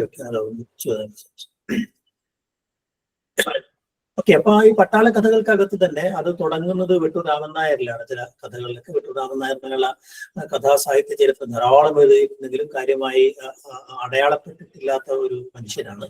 അപ്പോ ഈ പറയുന്ന ഒരു പട്ടാള കഥകൾ അദ്ദേഹം കുറേയൊക്കെ എഴുതിയിട്ടുണ്ട്. അപ്പൊ അവരുടെ ജീവിതവും അതിന്റെ പ്രതീക്ഷകളും അതോടൊപ്പം തന്നെ അതിന്റെ പ്രതിസന്ധികളും നാട് വിട്ടുള്ള അവസ്ഥകളും ഇങ്ങനെയൊക്കെയുള്ള ഈ പറയുന്ന ക്ഷാമം പോലെയൊക്കെയുള്ള ചില കാര്യങ്ങൾ, അവിടെ ഉണ്ടാകുന്ന സൗഹൃദങ്ങൾ, അതോടൊപ്പം തന്നെ നാടിനെ കുറിച്ചുള്ള ഓർമ്മകൾ, ബന്ധങ്ങളൊക്കെ ഇല്ലാതായി പോകുന്നത്, ദാരിദ്ര്യം, ഇങ്ങനെയൊക്കെയുള്ള പല എലമെന്റുകളാണ് പൊതുവെ ഈ പറയുന്ന പട്ടാള കഥകളിലൊക്കെ നമുക്ക് കാണാൻ കഴിയാവുന്നത്. ഓക്കെ. കോവിലിനും നന്ദനാരും പാറപ്പുറത്തും ചേരുന്ന പട്ടാള കഥകളുടെ സമുച്ചയം, അതിനകത്ത് നമുക്ക് കോവിലൻ എന്റെ കഥകൾ പട്ടാള കഥകൾ മാത്രമായിരുന്നില്ല എന്ന് നമുക്കറിയാം. പക്ഷെ അദ്ദേഹം ആ രീതിയിൽ അടയാളപ്പെടുത്തപ്പെട്ടു പോയ ഒരു മനുഷ്യനാണ്. ധാരാളം വ്യത്യസ്തമായ കഥകൾ അദ്ദേഹം എഴുതിയിട്ടുണ്ട്. ഇപ്പൊ പട്ടാള ജീവിതം ആവിഷ്കരിക്കുന്ന ധാരാളം കഥകൾ, കോവിലിക്കൽ മനുഷ്യനായിരുന്നു എന്നുള്ള കഥയായാലും അല്ല, അല്ലാഹിന്റെ സംരക്ഷണത്തിലേക്ക് എന്ന് പറയുന്ന വളരെ വൈകാരികമായിട്ടുള്ള, അതോടൊപ്പം തന്നെ ഈ മതസ്വത്വങ്ങളൊക്കെ ഒരു ദേശീയ സ്വത്വത്തിനകത്ത് വിലയം കൊള്ളുന്ന, അല്ലെങ്കിൽ മനുഷ്യൻ എന്ന് പറയുന്ന ഒരു സംഗതിക്കകത്ത് അവന്റെ ഏറ്റവും നിസ്സഹായമായ ഒരു അവസ്ഥയിലേക്ക് ഇത്തരം സ്വത്വങ്ങളൊക്കെ ഇല്ലാതായി പോകുന്ന, ഈ പ്രാദേശികമോ അല്ലെങ്കിൽ മതപരമായ സ്വത്വങ്ങളൊക്കെ ഇല്ലാതായി പോകുന്ന മനുഷ്യന്റെ കേവലതയെ സംബന്ധിച്ച അല്ലാഹിന്റെ സംരക്ഷണത്തിലേക്കുള്ള കഥകൾ ഉണ്ടാകുന്നുണ്ട്. അതല്ലാതെ തന്നെ ഈ പറയുന്ന ശകുനം, ചെട്ടിപ്പൂക്കൾ അല്ലെങ്കിൽ പട്ടി പോലുള്ള കഥകൾ, ഈ ജീവിതം അനാഥമാണ് എന്ന് പറയുന്ന കഥ, അല്ലെങ്കിൽ ഒരു കഷ്ണം അസ്ഥി എന്ന് പറയുന്ന ഒരു കഥ, ഇങ്ങനെ ഈ പറയുന്ന വലിയ ജീവിത സംഘർഷങ്ങളെ, ഒരു പക്ഷേ റിയലിസത്തിന്റെ കാലത്ത് ആവിഷ്കരിച്ചിരുന്ന ജീവിത സംഘർഷങ്ങളെ കുറെ കൂടെ ആഴത്തിൽ പ്രതിഫലനാത്മകമായി അവതരിപ്പിക്കുന്ന കഥകൾ ഉണ്ടാവുന്നുണ്ട്. ഗ്രാമീണ ജീവിതത്തെ കേന്ദ്രീകരിച്ച കഥകളും അദ്ദേഹം എഴുതിയിട്ടുണ്ട്. വെറും പട്ടാള കഥകൾ എഴുതിയ ഒരാൾ മാത്രമല്ല. അതിനൊക്കെ അപ്പുറം കോവിലിന്റെ ഒരു കഥകളുടെ ഒരു ഉള്ളുറപ്പ് എന്ന് പറയുന്നത്, എഴുത്തിന്റെ ഇതുപോലുള്ളൊരു അനുഭവം എന്ന് പറയുന്നത് വളരെ പരുഷ യാഥാർത്ഥ്യങ്ങളുടെ വളരെ എല്ലുറപ്പുള്ള കഥകളാണ് അദ്ദേഹത്തിന്റെ എന്നുള്ളത്. വളരെ ശക്തമായിട്ടുള്ള കഥകളാണ് ഈ മറ്റ് കഥാകൃത്തുകളിൽ നിന്ന് വ്യത്യസ്തമായിട്ട്. ഇപ്പോൾ ഈ റിയലിസത്തിന്റെ കാലത്ത് തന്നെ വളരെ തീവ്രമായ അനുഭവങ്ങൾ അതുപോലെ തന്നെ ആവിഷ്കരിക്കുന്ന ഒട്ടും സൊഫിസ്റ്റിക്കേറ്റഡ് അല്ലാത്ത ഒരു കഥാലോകമാണ് കോവിലന്റേത് എന്ന് നമുക്കറിയാം. അത് ആ അർത്ഥത്തിലാണ് കോവിലൻ ഈ പറയുന്ന ആധുനികതാ വാദകാലത്തേക്ക് കൂടെ നമുക്ക് പ്രിയപ്പെട്ട എഴുത്തുകാരനായിട്ട് തുടർന്നത് എന്നുള്ളതാണ്. കോവിലൻ ആ കാലത്തൂടെ തുടരുന്നുണ്ട് എന്നൊക്കെ അല്ലെ. മറ്റൊരാൾ നന്ദനാരാണ്. അതിൽ നിന്ന് വ്യത്യസ്തമായിട്ട് നന്ദനാരുടെ കഥകൾ കുറെ കൂടെയൊക്കെ ഈ പറയുന്ന പട്ടാള ബാരക്കുകളുടെ കഥകൾ കൂടുതലായിട്ട് ആവിഷ്കരിക്കുകയും അവിടുത്തെ ജീവിതത്തെ ആവിഷ്കരിക്കുകയൊക്കെ ചെയ്യുന്ന കഥകൾ. അത് കുറെ കൂടെ വൈകാരികമായിട്ട് ഇത്തരം കാര്യങ്ങളെ ആവിഷ്കരിക്കുന്ന കഥകളാണ്. അപ്പൊ അതിനകത്ത് രണ്ട് മേഖലകളിൽ ഒന്ന് പാറപ്പുറത്തിന്റെ കഥകൾ, അത് ഈ നാട്ടിൻപുറത്ത് നിന്നുകൊണ്ട് ഈ പറയുന്ന പട്ടാള ജീവിതത്തെ ആവിഷ്കരിക്കുന്ന കഥകൾ എന്നുള്ള വ്യത്യാസം മാത്രമല്ല, ഒന്നും ഈ പറയുന്ന ഈ എന്താ പറയുക ഓണാട്ടുകര എന്ന് പറയുന്ന പ്രദേശത്തെ, ഓണാട്ടുകര എന്ന് പറയുന്ന ഒരു പ്രദേശത്തെ ഒരു ക്രിസ്തീയ സമൂഹത്തിനകത്തു നിന്നുകൊണ്ടാണ് പാറപ്പുറത്തിന്റെ ഇത്തരം കഥകൾ ഉണ്ടാകുന്നതെങ്കിൽ വള്ളുവനാട്ടിലെ ഒരു നായർ കുടുംബത്തെ കേന്ദ്രീകരിച്ചുകൊണ്ടാണ് നന്ദനാരന്റെ കഥകൾ ഉണ്ടാകുന്നത്. രണ്ട് തരം സമുദായങ്ങളെ കേന്ദ്രീകരിച്ചുകൊണ്ടാണ്, അല്ലെങ്കിൽ രണ്ട് തരം പ്രദേശ സംസ്കൃതികളെ കേന്ദ്രീകരിച്ചിട്ടാണ് ഈ കഥകൾ ഉണ്ടാകുന്നത് എന്നുള്ളതുകൊണ്ട് തന്നെ അതിന്റെ ഭാഷാപരമായിട്ട് വലിയ വ്യത്യാസം നമുക്ക് അതിനകത്ത് കാണാൻ കഴിയും. നന്ദനാരുടെയും അതുപോലെ തന്നെ പാറപ്പുറത്തിന്റെയും എന്നുള്ളതാണ് പ്രധാനപ്പെട്ട ഒരു വ്യത്യാസം എന്നുള്ളത്. അപ്പൊ കുറെ കൂടെ ഈ പറയുന്ന കോവിലിനേക്കാൾ കുറെ കൂടെ ഭാവസരളമായിട്ടുള്ള കുറെ കൂടെ ലളിതമായ കഥകളാണ് നന്ദനാരിന്റെയും പാറപ്പുറത്തിന്റെയും പറയാൻ പറ്റും. അതുകൊണ്ട് തന്നെ തൊട്ടടുത്തുള്ള ഒരു ഘട്ടത്തിലേക്ക് സംക്രമിക്കുന്ന ഒരു ഭാവുകത്വ സംസ്കാരം, അത്തരം ഒരു സംവേദനത്വം ഈ പറയുന്ന കഥകൾക്കുണ്ട് എന്ന് നമുക്ക് പറയാൻ പറ്റില്ല. അതുപോലെ തന്നെ മറ്റൊരു കഥാകൃത്താണ് ഈ വിനയൻ എന്ന് പറയുന്നത്. വിനയന്റെ കഥകളും ഇതേപോലെ തന്നെ പട്ടാള കഥകളുടെ ഭാഗമായിട്ട് നമുക്ക് പറയുന്ന കഥകളാണ് അല്ലെ. അപ്പൊ അത് പൊതുവെ ഈ കഥകളെയൊക്കെ നമ്മൾ ഇങ്ങനെ നോക്കുമ്പോൾ നമ്മൾ ഈ പറയുന്ന കാൽപ്പനികതയുടെ ഒരു മുന്നോടിയായിട്ട് അതോടൊപ്പം തന്നെ ഈ ഭാവാവിഷ്കാരം, വൈകാരികാവിഷ്കാരം, ആത്മകേന്ദ്രിതം, ഇങ്ങനെയുള്ള പല പല എലമെന്റുകൾ നമുക്ക് ഈ കഥകളിൽ കാണാൻ കഴിയും എന്നുള്ളതാണ്. അപ്പൊ അത് ഒരു പക്ഷെ അതിന് മുന്നോടിയായി സംഭവിച്ചതാണെങ്കിൽ കൂടി ഈ കാൽപ്പനികതയെ നിർണയിച്ചെടുത്ത ചില സാമൂഹ്യ സാഹചര്യങ്ങൾ ഉണ്ട്. നമുക്കൊക്കെ അറിയാവുന്നതുപോലെ വലിയ ക്ഷാമം അവിടെ ഉണ്ടാവുന്നു. ഈ പറയുന്ന എന്താ പറയാ പലതരം പ്രതിസന്ധികൾ അവിടെ ഉണ്ടാവുന്നു. ഫ്യൂഡലിസത്തിന്റെ തകർച്ച സംഭവിക്കുന്നു, കൂട്ടുകിടക്കുന്ന തകർച്ച സംഭവിക്കുന്നു. എന്നാൽ വൻ നഗരങ്ങളിലൂടെ വികസിക്കുന്നില്ല എന്നുള്ള പ്രശ്നം വരുന്നു. കാർഷിക ജീവിതത്തിന്റെ തകർച്ച ഉണ്ടാവുന്നു. വൻ നഗരങ്ങളിലേക്ക് ഉപജീവനാർത്ഥം ആളുകൾ ഈ പറയുന്ന പോലെ അഭയാർത്ഥികളായി പോകുന്നു. അവിടെ ഉണ്ടാകുന്ന പലതരം സംഘർഷങ്ങൾ, ഇത്തരം കുറെ കാര്യങ്ങൾ അവിടെ വരുന്നുണ്ട്. അതോടൊപ്പം തന്നെ തങ്ങളുടെ ഈടുവെപ്പുകളൊക്കെ പോകുന്നു എന്ന് പറയുന്നതിനുള്ള ദുഃഖം എന്ന് പറയുന്നത് ഇത് കുറെ കൂടെ വ്യക്തി കേന്ദ്രിതമാകുമ്പോൾ തന്നെ വ്യക്തികൾ തമ്മിലുള്ള സംഘർഷങ്ങൾ, കുടുംബ ബന്ധങ്ങളിലും പ്രണയബന്ധങ്ങളിലും ഒക്കെ ഉണ്ടാകുന്ന വലിയ സംഘർഷങ്ങൾ അതിനകത്ത് വരുന്നു എന്നുള്ളത് അല്ലെ. അതോടൊപ്പം തന്നെ കുറെ കൂടെ ഈ പറയുന്ന ജീവിതത്തെ അതുപോലെ പ്രതിഫലിപ്പിക്കുക, അതിനപ്പുറം ജീവിതാനുഭവങ്ങളെ അനുഭവിപ്പിക്കുക എന്ന തലത്തിലേക്ക് കുറെ കൂടെ അത് വൈകാരികതയ്ക്കും കുറെ കൂടെ അത് ഈ പറയുന്ന സംവേദനത്വത്തിനും പ്രാധാന്യം ഉണ്ടാവുകയും അങ്ങനെ കുറെ കൂടെ ഇന്ദ്രിയ സംവേദനക്ഷമമായ ആവിഷ്കാരങ്ങൾ അവിടെ ഉണ്ടാവുകയും ചെയ്യുന്നത് അല്ലെ. അങ്ങനെ കുറെ ഒരു പ്രത്യേകതകൾ ഈ ആത്മനിഷ്ഠത എന്ന് പറയുന്നത്, മാത്രമല്ല ജീവിതം എന്ന് പറയുന്ന ഒരു ദുരന്ത യാഥാർത്ഥ്യം എന്ന് പറഞ്ഞാൽ കഥകൾക്കകത്ത് മുഴുവൻ ഒരുതരം വിഷാദിയായ സന്ധ്യയെ പോലെ മൊത്തം ഈ അനുഭവതലം ജീവിതത്തിന്റെ ഒരു മൂകത എന്ന് പറയുന്ന ഒരു സംഗതി. അതുകൊണ്ട് തന്നെ ഈ പറഞ്ഞ വളരെ എക്സ്ട്രോവേർട്ടായ കഥാപാത്രങ്ങൾക്ക് പകരം ഒരു ആന്തരിക ജീവിതം നയിക്കുന്ന, തന്നിലേക്ക് തന്നെ ഉൾവലിയുന്ന ചില കഥാപാത്രങ്ങൾ, അവരുടെ വളരെ സങ്കീർണമായ മാനസിക ചലനങ്ങൾ, ഇതൊക്കെ ആവിഷ്കരിക്കുന്ന കഥകളിലേക്ക് അത് അവനവനോട് തന്നെ സംസാരിക്കുന്ന രീതിയിലുള്ള ഉത്തമ പുരുഷാഖ്യാനത്തിന്റെ കഥകളായിട്ടൊക്കെ ഈ സമയത്ത് മാറുന്നു. ഇത്തരം അന്തർമുഖത്വം തൊട്ടു മുമ്പത്തെ കാലത്തെ അപേക്ഷിച്ച് ബഹിർമുഖമായ ഒരു ഘട്ടത്തിൽ നിന്ന് മാറി ഇത്തരം അന്തർമുഖത്വം. അപ്പൊ അവർക്ക് ചുറ്റുമുള്ള സമൂഹം ക്രമേണ ചുരുങ്ങി വരുന്ന ചില വ്യക്തികൾ മാത്രമായിട്ട്, സമൂഹം ആശ റെപ്രസെന്റേഷൻ ഇല്ലാതെ ചില വ്യക്തികൾ മാത്രമായിട്ട് കടന്നു വരുന്നതാണ്. ഒരുപക്ഷെ അത് എം.ടി. വാസുദേവന്റെ കഥകളിലൊക്കെ ആണെന്നുണ്ടെങ്കിൽ അവിടെ കുടുംബമായിട്ടോ സമൂഹമായിട്ടോ ദേശമായിട്ടോ ഒരു ഈ പറയുന്ന സമൂഹ പശ്ചാത്തലം ബാക്ക്ഗ്രൗണ്ടിൽ ഇങ്ങനെ റൺ ചെയ്യുന്നതായിട്ട് ഒരു ബാക്ക്ഗ്രൗണ്ട് പ്രസൻസ് ആയിട്ട് വളരെ ശക്തമായിട്ട് ഉണ്ടാവുന്നുണ്ട്. എങ്കിൽ അതിൽ നിന്ന് വ്യത്യസ്തമായി തീവ്രനാവുമ്പോൾ പത്മനാഭന്റെ ഒക്കെ കഥകളെത്തുമ്പോൾ സമൂഹം എന്നുള്ള സാധനം തന്നെ ഇല്ലാതായി തീരുന്നതായിട്ട് നമുക്ക് കാണാൻ കഴിയും. അങ്ങനെ ഈ കാൽപ്പനികതയിൽ തന്നെ അത്തരം ചില വ്യത്യാസങ്ങളെ നമുക്ക് സൂക്ഷ്മമായിട്ട് സൂചിപ്പിക്കാൻ പറ്റും. ഓക്കെ, അപ്പൊ ആ കാൽപ്പനിക കഥകൾക്കകത്ത് ഈ പറയുന്ന വ്യക്തിയിലേക്ക് മാറുന്നു എന്ന് പറയുന്നത് വ്യക്തിയംശം, അതുപോലെ തന്നെ മാനസിക ലോകം ചിത്രീകരിക്കുക അല്ല അങ്ങനെയുള്ള കഥകൾ അവർ മാതൃകയാക്കുന്നു എന്ന്, മാനസിക വ്യാപാരങ്ങൾ, അല്ലെങ്കിൽ അതുമായി ബന്ധപ്പെട്ട സ്വപ്നാഖ്യാനങ്ങൾ അല്ലെ അങ്ങനെയുള്ള കുറെ കാര്യങ്ങളൊക്കെ അവിടെ നഷ്ടബോധം, മോഹഭംഗം പോലുള്ള കാര്യങ്ങൾക്ക് കയറി വരുന്നു.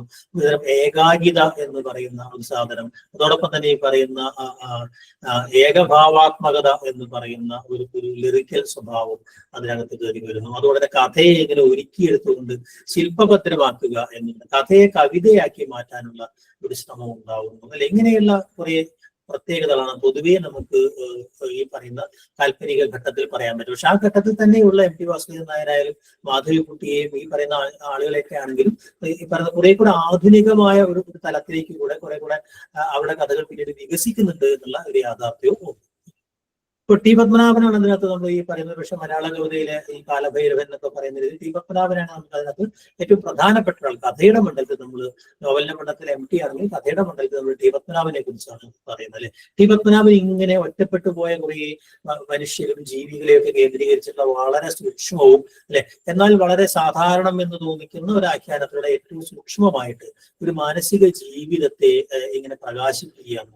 ഓരോ ഇതളായിട്ട് ഇങ്ങനെ വിടർത്തിയെടുക്കുന്നത് പോലെ ഒരു കഥയെ വിടർത്തിയെടുക്കുന്ന ഒരു ആഖ്യാന രീതി എന്ന് പറയുന്നത്. അപ്പൊ അതോടൊപ്പം തന്നെ മുറിപ്പെട്ടു പോകുന്ന അല്ലെങ്കിൽ ഈ നേരത്തെ പറഞ്ഞ ഒന്ന് പിൻവാങ്ങുന്ന മനുഷ്യരുടെ പലപ്പോഴും സാമൂഹിക യാഥാർത്ഥ്യങ്ങളായിട്ടൊക്കെ ഏറ്റുമുട്ടി ഒന്ന് പിന്മാറുന്ന അല്പം ഈ പറയുന്നത് പോലെ ആത്മാവിൽ ജീവിക്കുന്ന മനുഷ്യന്മാരുടെ ഏറ്റവും എന്താ പറയുക സൂക്ഷ്മമായിട്ടുള്ള അവരുടെ സങ്കടങ്ങൾ ആവിഷ്കരിക്കുക എന്നുള്ളതാണ് അദ്ദേഹത്തിന്റെ കഥകളുടെ ഒരു പ്രത്യേകത എന്ന് നമുക്ക് കാണാൻ കഴിയും. അദ്ദേഹത്തിന്റെ പ്രധാനപ്പെട്ട എല്ലാ കഥകൾക്കകത്തും അങ്ങനെ ഒരു ക്രാഫ്റ്റ്മാൻഷിപ്പിന്റെ ഒരു വലിയ പ്രത്യേകത അവിടെ ഉണ്ടാവും. അങ്ങനെ കാവ്യാത്മകമായ ഒരു സാധ്യത അതിനകത്ത് ഉപയോഗിക്കുന്നു.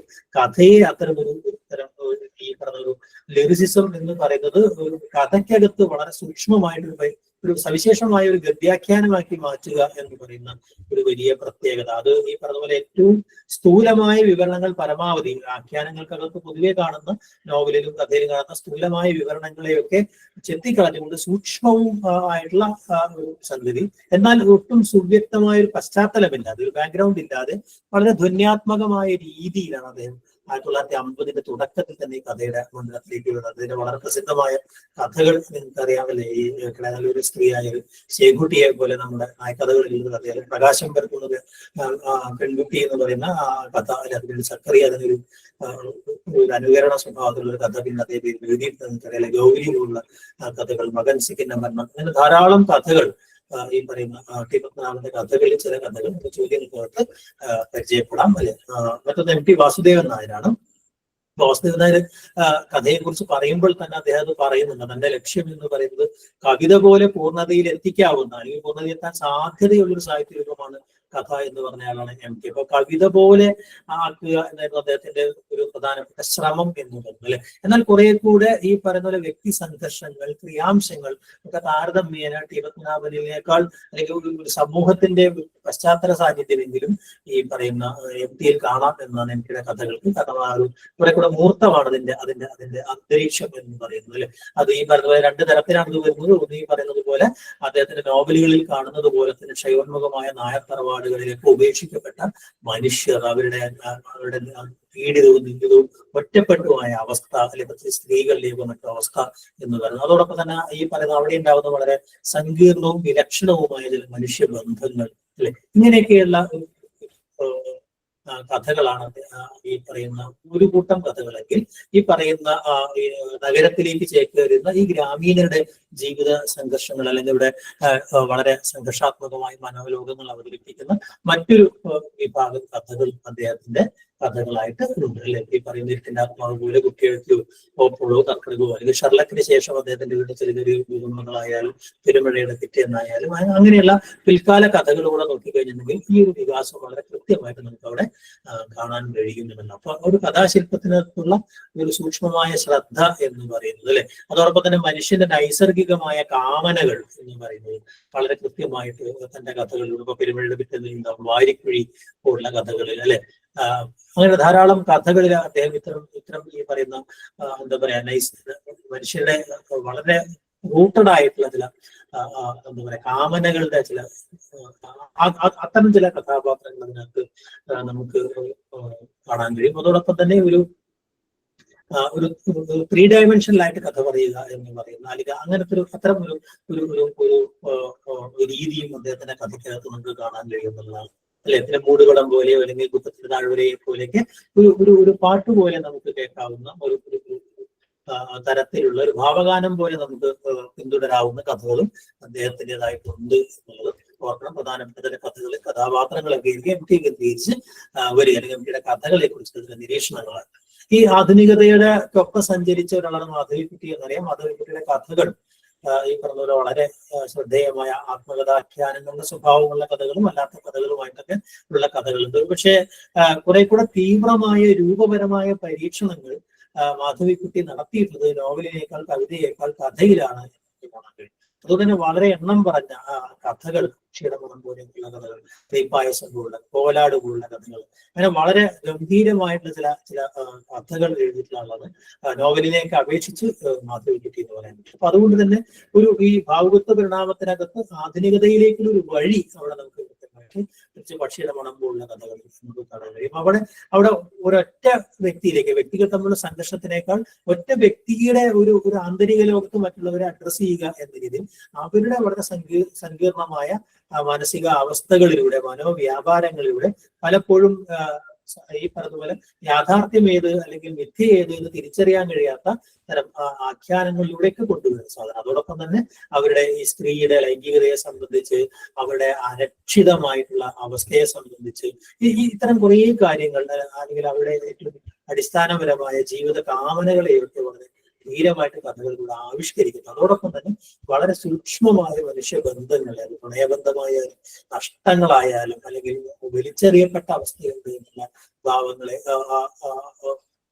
ആവിഷ്കരിക്കുന്ന കഥകളായാലും, അല്ലെങ്കിൽ നെയ്പായസം പോലെയൊക്കെയുള്ള വളരെ സൂക്ഷ്മമായിട്ടുള്ള എന്താ പറയാ മനുഷ്യബന്ധങ്ങളും അതിന്റെ നഷ്ടങ്ങളിൽ ഇങ്ങനെ വളരെ നിസ്സഹായനായി പോകുന്ന മനുഷ്യരും, അതോടൊപ്പം തന്നെ ഈ കുട്ടികളുടെ മനസ്സ്, ഇങ്ങനെയൊക്കെയുള്ള ഒരുപാട് എലമെന്റുകൾ നമുക്ക് ഈ പറയുന്ന മാധവിക്കുട്ടിയുടെ കഥയിൽ നമുക്ക് കാണാൻ കഴിയും. ചന്ദനവനങ്ങൾ പോലെയൊക്കെയുള്ള വളരെ വ്യത്യസ്തമായിട്ടുള്ള, അല്ലെങ്കിൽ കല്യാണി, അല്ലെങ്കിൽ നരച്ചേരുകൾ പറഞ്ഞപ്പോൾ, അങ്ങനെ ധാരാളം കഥകളുടെ വളരെ വ്യത്യസ്തമായിട്ടുള്ള ഒരു കഥയുടെ മണ്ഡലത്തിൽ ആണ്. പക്ഷെ മാധവിക്കുട്ടിയുടെ പ്രതിഭ മലയാളത്തിൽ ഏറ്റവും ശക്തമായി പ്രവർത്തിച്ചത് എന്ന് പറയാൻ പറ്റും. അപ്പൊ അവരെ നമുക്ക് കാൽപ്പനികതയെന്നോ അല്ലെങ്കിൽ ആധുനികതയെന്നോ അല്ലെങ്കിൽ അത്തരം കള്ളികൾക്കൊന്നും അകത്തൊന്നും വേർതിരിച്ച് നിർത്താൻ കഴിയാത്തൊരു എഴുത്തുകാരി കൂടിയാണ് എന്ന് നമുക്കറിയാം. N.P. മുഹമ്മദും അതേപോലെയുള്ള ഒരു എഴുത്തുകാരനാണ്. അല്ലെ, അദ്ദേഹത്തെ നമുക്ക് ആധുനികതയുടെ ഒരു മണ്ഡലത്തിൽ പോലും നമുക്ക് എത്താവുന്ന രീതിയിലുള്ള വളരെ നിശ്ചിത വിമർശനമുള്ള ഒരു നോവലിനകത്ത് നമ്മൾ ചർച്ച ചെയ്തതുപോലെ തന്നെയാണ്. അതോടൊപ്പം തന്നെ ബഷീറിന്റെ തുടർച്ചയിൽ അദ്ദേഹം ഈ പറയുന്ന മലബാറിലും മറ്റേ എന്താ പറയാ മുസ്ലിങ്ങളുടെ സബ് കൾച്ചറിനകത്ത് തന്നെ, എന്നാൽ അതിനകത്ത് തന്നെ ഏറ്റവും സൂക്ഷ്മമായിട്ടുള്ള വ്യക്തി ദുരന്ത ചിത്രങ്ങൾ ഇത് ചെയ്യുന്നുണ്ട്. അതോടൊപ്പം തന്നെ ക്രമേണ നമ്മുടെ കഥയ്ക്കകത്ത് ഒരു ഇന്റലക്ച്വലിസം, ഈ പറയുന്ന 60കളിൽ ആരംഭിക്കുന്ന ഒരു ദൈക്ഷണികതയുടെ ഒരു അന്തരീക്ഷം പക്ഷെ തുടക്കത്തിൽ കൊണ്ടുവരാൻ ശ്രമിച്ച ഒരാൾ കൂടിയാണ് അദ്ദേഹം.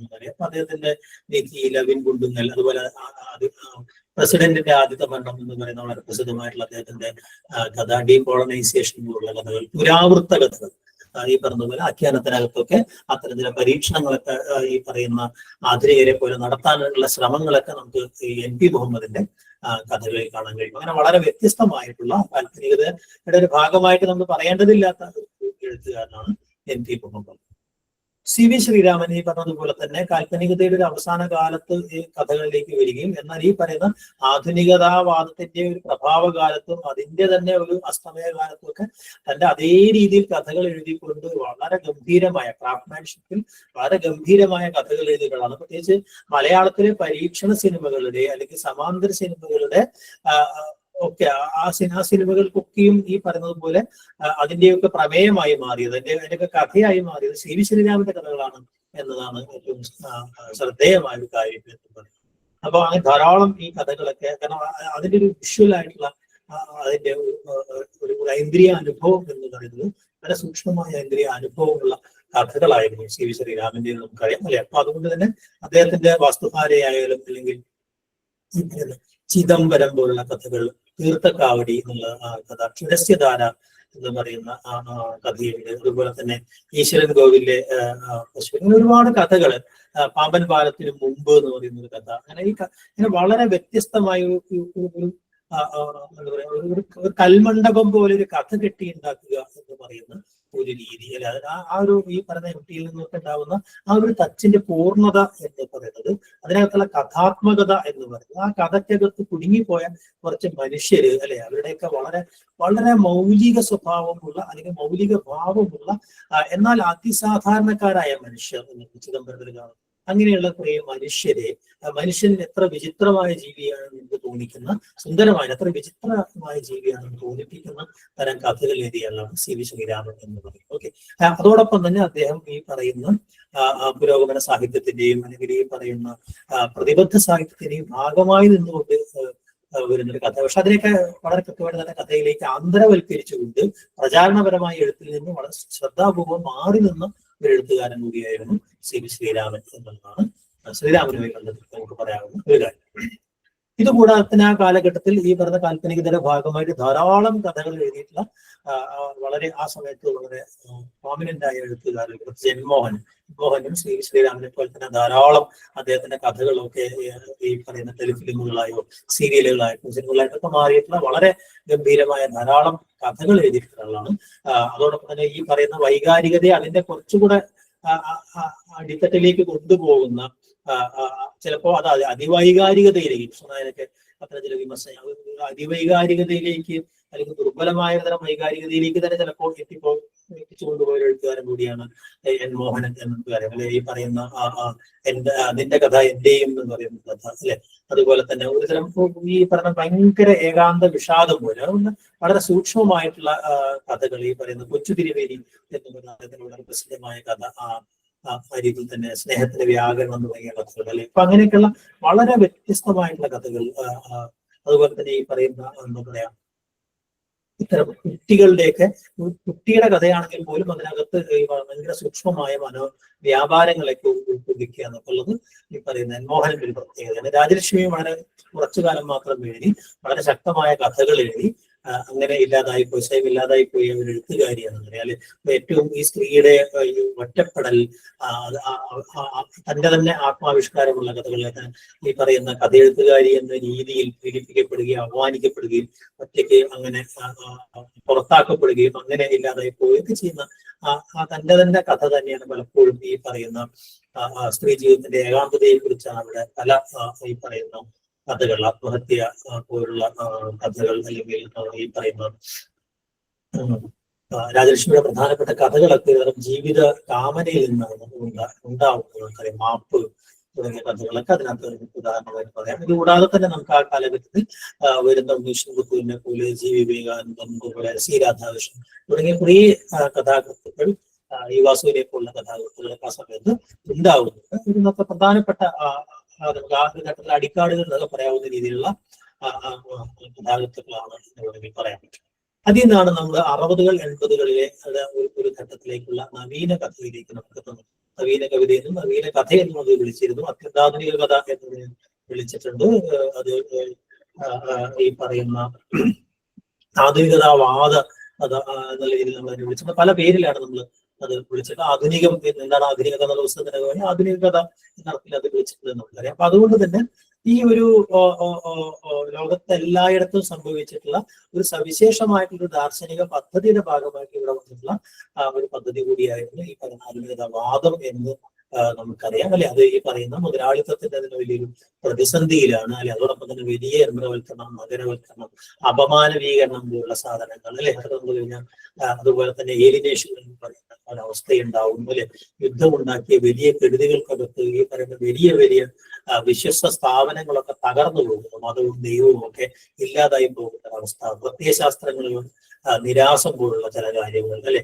അതിന്റെ അരാജകവാദം, മനുഷ്യൻ ഒറ്റയായി പോവുക അല്ലെ. അങ്ങനെ ഈ പിതാവിന്റെ കൈവിട്ടു പോയ കുട്ടി എന്ന് പറയുന്നത് നിരാലംബത എന്ന് പറയുന്ന സംഗതികൾ അല്ലെ. അതോടൊപ്പം തന്നെ ഇതിനോടൊക്കെ അമർഷം, എന്നാൽ ഏറ്റവും തീവ്രമായ മൂല്യബോധം, ഏറ്റവും തീവ്രമായ ഒരു സദാചാര ബോധവും അല്ലെങ്കിൽ ധാർമ്മിക ബോധം എന്ന് പറയുന്ന ഒരു സാധനം, ഇതെല്ലാം കൂടെ ചേർന്നാണ്. അതോടൊപ്പം തന്നെ റിയലിസത്തോടും റൊമാൻറ്റിസത്തോടും ഉള്ള ഒരേപോലെയുള്ള ഒരു എതിർപ്പും ക്ലാസിക്കൽ ആയിട്ടുള്ള ഒരു എഴുത്തിനോടുള്ള ഒരു അധിനിവേശവും ഒക്കെ ചേർന്നുകൊണ്ടാണ് ഈ പറയുന്ന നവീന പ്രസ്ഥാനം ഉണ്ടാവുന്നത്, ആധുനികത പ്രസ്ഥാനം ഉണ്ടാവുന്നത് എന്ന് കാണാൻ കഴിയും. പ്രത്യേകിച്ച് അത് ഈ നഗര കേന്ദ്രിതമായിട്ടുള്ള ബുദ്ധിജീവികളുടെ എഴുത്തായിട്ടാണ് ഈ പറയുന്ന കാര്യങ്ങളൊക്കെ ഉണ്ടാവുന്നത് എന്ന് നമുക്കറിയാം അല്ലെ. അപ്പൊ ആ രീതിയിൽ തന്നെയാണ് ആനന്ദായാലും വിജയനായാലും എം പി നാണപ്പിള്ളയായാലും സക്കറി വരെയുള്ള എഴുത്തുകാരൊക്കെ ആ മേഖലയിൽ നിന്ന് തന്നെയാണ് വരുന്നത് എന്ന്. ഇങ്ങനെയുള്ള ഈ കമ്മ്യൂണിസ്റ്റ് മന്ത്രിസഭയുടെ പരാജയം, അതുപോലെ തന്നെ അതിന്റെ കമ്മ്യൂണിസ്റ്റ് പാർട്ടിയുടെ പിളർപ്പ് പോലുള്ള കാര്യങ്ങൾ അല്ലെ, അതോടൊപ്പം തന്നെ പാർലമെന്ററി വ്യാമോഹങ്ങൾ വർദ്ധിക്കുന്നത്, ഈ പറയുന്ന പ്രവാസ ജീവിതം, ഇങ്ങനെയുള്ള ഒരുപാട് ഘടകങ്ങൾ അതിന്റെ പിറകിൽ പ്രവർത്തിച്ചിട്ടുണ്ട് എന്ന് നമുക്കറിയാം അല്ലെ. ഓക്കെ, അപ്പൊ ആ സമയത്ത് ധാരാളം പരീക്ഷണങ്ങൾ അവര് നടത്തുന്നുണ്ട് അല്ലെ, ധാരാളം രചനാപരമായ പരീക്ഷണങ്ങൾ നടത്തുന്നുണ്ട് അല്ലെ. അതോടൊപ്പം തന്നെ വ്യക്തിയുടെ ഒരുതരം സ്വാതന്ത്ര്യം, സമൂഹത്തോടുള്ള വലിയൊരു കലാപം എന്ന് പറയുന്നതിൽ, അതുകൊണ്ട് ബന്ധങ്ങളെ വൈകാരികമായ ബന്ധങ്ങൾ ഇല്ലായ്മ, ഒരുതരം ലൈംഗിക അരാജകത്വം പോലുള്ള സാധനങ്ങൾ അല്ലെ. ഈ രചനാ തന്ത്രത്തിനകത്താകട്ടെ പലതരം അലിഗരിയുടെയും അതുപോലെ തന്നെ അന്യാപദേശ കഥകൾ ഏറ്റവും കൂടുതൽ വരുന്ന സന്ദർഭത്തിലാണ് അല്ലെ. അതോടൊപ്പം തന്നെ ഭയങ്കര പ്രതീകാത്മകമായ മാജിക്കൽ റിയലിസം പോലെയുള്ള ഫാന്റസി പോലുള്ള കാര്യങ്ങളൊക്കെ വളരെ ധാരാളമായിട്ട് ഉപയോഗിക്കുക. പാരഡികൾ, പ്രത്യേകിച്ച് ഈ പട്ടത്തുള്ളടി ഇവിടെയൊക്കെ കഥകളിൽ നമുക്ക് കാണാൻ കഴിയാവുന്ന പോലെ, വിക്കിന്റെ ഒക്കെ കഥകളിൽ കാണാവുന്ന പോലെ പാരഡികളും അതുപോലെ തന്നെ മെറ്റാഫിക്ഷനും അങ്ങനെയൊക്കെയുള്ള പല പല സംഗതികൾ ഈ രചനാപരമായ പരീക്ഷണങ്ങളൊക്കെ നടത്തുകയും നാടോടി കഥകളെയൊക്കെ അനുകരിക്കാനൊക്കെയുള്ള ചില ശ്രമങ്ങൾ, ഇങ്ങനെയുള്ളതെല്ലാം ഇടകലർന്ന് വരുന്ന, അതോടൊപ്പം തന്നെ മലയാളവും ഇംഗ്ലീഷും ഒക്കെ ഇടകലർത്തിക്കൊണ്ടുള്ള ആഖ്യാനങ്ങൾ ഉപയോഗിക്കുക, അങ്ങനെയുള്ള പലതരം പരീക്ഷണങ്ങളും. അതുപോലെ തന്നെ കഥയുടെ രൂപത്തെ പൊളിച്ചെഴുത്ത് നടക്കുകയും ഈ നേരത്തെ ഉണ്ടായിരുന്ന ഒരു കഥയുടെ ആദ്യ മധ്യാന്ത പൊരുത്തങ്ങളെയൊക്കെ തകർത്തുകൊണ്ട് ഒരുതരം അസംബന്ധ ആഖ്യാനങ്ങളായിട്ട് കഥകളെ മാറ്റാനുള്ള ശ്രമങ്ങൾ, ഇങ്ങനെയുള്ള പലതരം ശ്രമങ്ങൾ ഈ പറയുന്ന ഘട്ടത്തിൽ ഉണ്ടാവുന്നുണ്ട് എന്നുള്ളത്. അതായത് തുടക്കക്കാരൻ നേരത്തെ നമുക്ക് പറഞ്ഞതുപോലെ തന്നെ കാക്കനാടൻ തന്നെയാണ് ഈ കഥകളുടെ ലോകത്ത് ആ രീതിയിൽ അശ്വത്ഥമാവിന്റെ ചിരി പോലുള്ള അദ്ദേഹത്തിന്റെ കഥകൾ വളരെ പ്രസിദ്ധമായിട്ടുള്ള, അല്ലെങ്കിൽ യൂസഫ് സറായിലെ ചരസ് വ്യാപാരി എന്ന് പറയുന്ന കഥയുണ്ട്, പ്രവാചകൻ എന്ന് പറയുന്ന ഒരു കഥയുണ്ട്, ശ്രീചക്രം അദ്ദേഹത്തിന്റെ വളരെ പ്രസിദ്ധമായ കഥയാണ്, അഭയാർത്ഥികൾ എന്ന് പറയുന്ന കഥയുണ്ട് അല്ലെ. ഈ കഥകളിലൂടെയൊക്കെ ഈ പറയുന്ന സമൂഹത്തോടൊക്കെ ഒറ്റയ്ക്ക് എതിരിടുന്ന ഒരു വ്യക്തിയുടെ സംഘർഷങ്ങൾ എന്ന് പറയുന്നത് അല്ലെ. അതോടൊപ്പം തന്നെ പലായനത്തിന്റെ അല്ലെങ്കിൽ ഈ അലച്ചിലിന്റെ, ഒറ്റപ്പെടലിന്റെ ഒക്കെ സംഘർഷങ്ങൾ വരിക, നിലനിൽക്കുന്ന എല്ലാ സ്ഥാപനങ്ങളോടുമുള്ള ഒരു അവിശ്വാസം എന്ന് പറയുന്നത് അല്ലെ, സാമൂഹ്യ ജീവിതത്തോടുള്ള ഒരു വിരക്തിയും അതിന്റെ പൊള്ളത്തരങ്ങളെ തുറന്നു കാണിക്കുക എന്നത്, സദാചാരത്തെ തകർക്കുന്ന തര സംഗതികൾ, അതോടൊപ്പം തന്നെ ഇതിന്റെയൊക്കെ ഒരു ഭയങ്കര ശക്തമായിട്ടുള്ള വൈകാരികതയുടെ ആവിഷ്കാരം എന്ന് പറയുന്നത്, ഇങ്ങനെയൊക്കെയുള്ള വളരെ പരുഷമായ ഒരു സൗന്ദര്യം, വളരെ അക്രമാസക്തമായിട്ടുള്ള ഒരു ആഖ്യാനത്തിലൂടെ അവതരിപ്പിച്ചിട്ടുള്ള അല്ലെങ്കിൽ ഫലിപ്പിച്ചിട്ടുള്ള ഒരു എഴുത്തുകാരനാണ് കാക്കനാടൻ എന്ന് നമുക്കറിയാം അല്ലെ. ഒ വി വിജയനും ഈ കഥാഖ്യാനത്തിനകത്ത് പല തലങ്ങളിലും കാക്കനാടന്റെ ചില എലമെന്റ്സുകളൊക്കെ ഉണ്ട് എന്നറിയാം. പക്ഷെ ഒ വി വിജയന്റെ കഥകൾക്കകത്ത് പലതരം മണ്ഡലങ്ങളുണ്ട് എന്നുള്ള, അത്തരം കഥകൾ എഴുതുമ്പോൾ തന്നെ, അല്ലെങ്കിൽ പരീക്ഷണാത്മകമായിട്ട് ധാരാളം കഥകൾ അദ്ദേഹം എഴുതുമ്പോൾ തന്നെ വളരെ സൂക്ഷ്മമായ ജീവിതാഖ്യാനങ്ങൾ ഉണ്ടാവുന്ന കഥകളും അദ്ദേഹം എഴുതിയിട്ടുണ്ട് എന്നുള്ളതാണ് അദ്ദേഹത്തെ പക്ഷേ ഈ പറയുന്ന മറ്റുള്ളവരിൽ വളരെ വ്യത്യസ്തനാക്കുന്ന, ആനന്ദിൽ നിന്നും അതുപോലെ തന്നെ കാക്കനാടിൽ നിന്നൊക്കെ, മുകുന്ദനിൽ നിന്നൊക്കെ വലിയൊരളവിൽ വ്യത്യസ്തനാക്കുന്നത് അതല്ലാത്ത പലതരം കഥകളും അദ്ദേഹം എഴുതിയിട്ടുണ്ട്. പ്രത്യേകിച്ച് ഒരു ഗ്രാമീണ അന്തരീക്ഷത്തിൽ എം പി ഒക്കെ നിർത്തി വെച്ച് പോയതിൽ നിന്ന് തുടർച്ചയായിട്ട് അത്തരം അന്തരീക്ഷത്തിൽ ധാരാളം കഥകൾ അദ്ദേഹം കൊണ്ടുവരുന്നുണ്ട്. അദ്ദേഹത്തിന്റെ ആദ്യകാല കഥകൾ പ്രത്യേകിച്ച് അങ്ങനെയാണ് അല്ലെ. അങ്ങനെയുള്ള ചില സബ് കൾച്ചറിന്റെ ചില കഥകൾ കൊണ്ടുവരുന്നു അല്ലെ. ഇപ്പൊ ബോർഡർ ലാംഗ്വേജിന്റെ ചില സംഗതികൾ കൊണ്ടുവരുന്നു അല്ലെ. ഇപ്പോ വെള്ളായപ്പന്റെ കഥയൊക്കെ പറയുന്ന കടൽ തീരത്ത് പോലുള്ള കഥകൾക്കൊക്കെ അങ്ങനത്തെ സ്ഥലങ്ങളിൽ നിന്നൊക്കെയാണ് ഈ കഥാപാത്രങ്ങൾ വരുന്നത്. ചെങ്ങന്നൂർവണ്ടിയെ കുറിച്ച് മറ്റു സന്ദർഭത്തിൽ പറയണ്ടായി അല്ലെ. അത് ഈ പറഞ്ഞ ഉത്തരാധുനികതയുടെ ഒരു കഥയായിട്ട് വിലയിരുത്തപ്പെട്ട ഒരു കഥയാണ് എന്ന് പറയണ്ടായി അല്ലെ. പിന്നെ അദ്ദേഹത്തിന്റെ കഥകളിൽ വളരെ പ്രസിദ്ധമായ കഥകൾ ഈ പറയുന്ന നീണ്ട രാത്രിയുടെ ഓർമ്മയ്ക്ക്, അല്ലെങ്കിൽ ഈ അടിയന്തരാവസ്ഥയുമായി ബന്ധപ്പെട്ട് അദ്ദേഹം വേണ്ടിയിട്ടുള്ള പലതരം പ്രതീകാത്മക സ്വഭാവത്തിലുള്ള കഥകളാണ്. ഈ അരിപ്പാറപ്പുള്ള പാറകൾ എന്ന് പറയുന്ന കഥ, അല്ലെങ്കിൽ ഒരു യുദ്ധത്തിന്റെ ആരംഭം, യുദ്ധത്തിന്റെ അവസാനം, അദ്ദേഹത്തിന്റെ ആദ്യകാല കഥകൾ. ഇരിങ്ങാലക്കുട അദ്ദേഹത്തിന്റെ കഥകളിൽ വളരെ വ്യത്യസ്തമായ ഒരു കഥയാണ് ഇരിഞ്ഞാലക്കുട. അതുപോലെ ഗോവർദ്ധനം പോലെയൊക്കെയുള്ള വളരെ പരീക്ഷണാത്മകമായ കഥകൾ അല്ലെ. അപ്പൊ ആ രീതിയിലൊക്കെ ഉള്ള, പിന്നെ അദ്ദേഹത്തിന്റെ നോവലിന് പാരലായിട്ട് അദ്ദേഹത്തിന്റെ ധാരാളം കഥകളും നമുക്ക് കാണാൻ കഴിയും അല്ലെ. കടൽ തീരത്ത് പോലുള്ള ഭയങ്കര ഒരു ഭാവകാവ്യം പോലെയും നമുക്ക് തോന്നിക്കാൻ കഴിയാവുന്ന കഥ എഴുതിയ ആൾ കൂടിയാണ് ഒ വി വിജയൻ എന്നുള്ളത്. ഒ വി വിജയന്റെ കുറെ കഥകൾ, പ്രധാനപ്പെട്ട കഥകളുടെ ഓർമ്മ ഉണ്ടാവണം.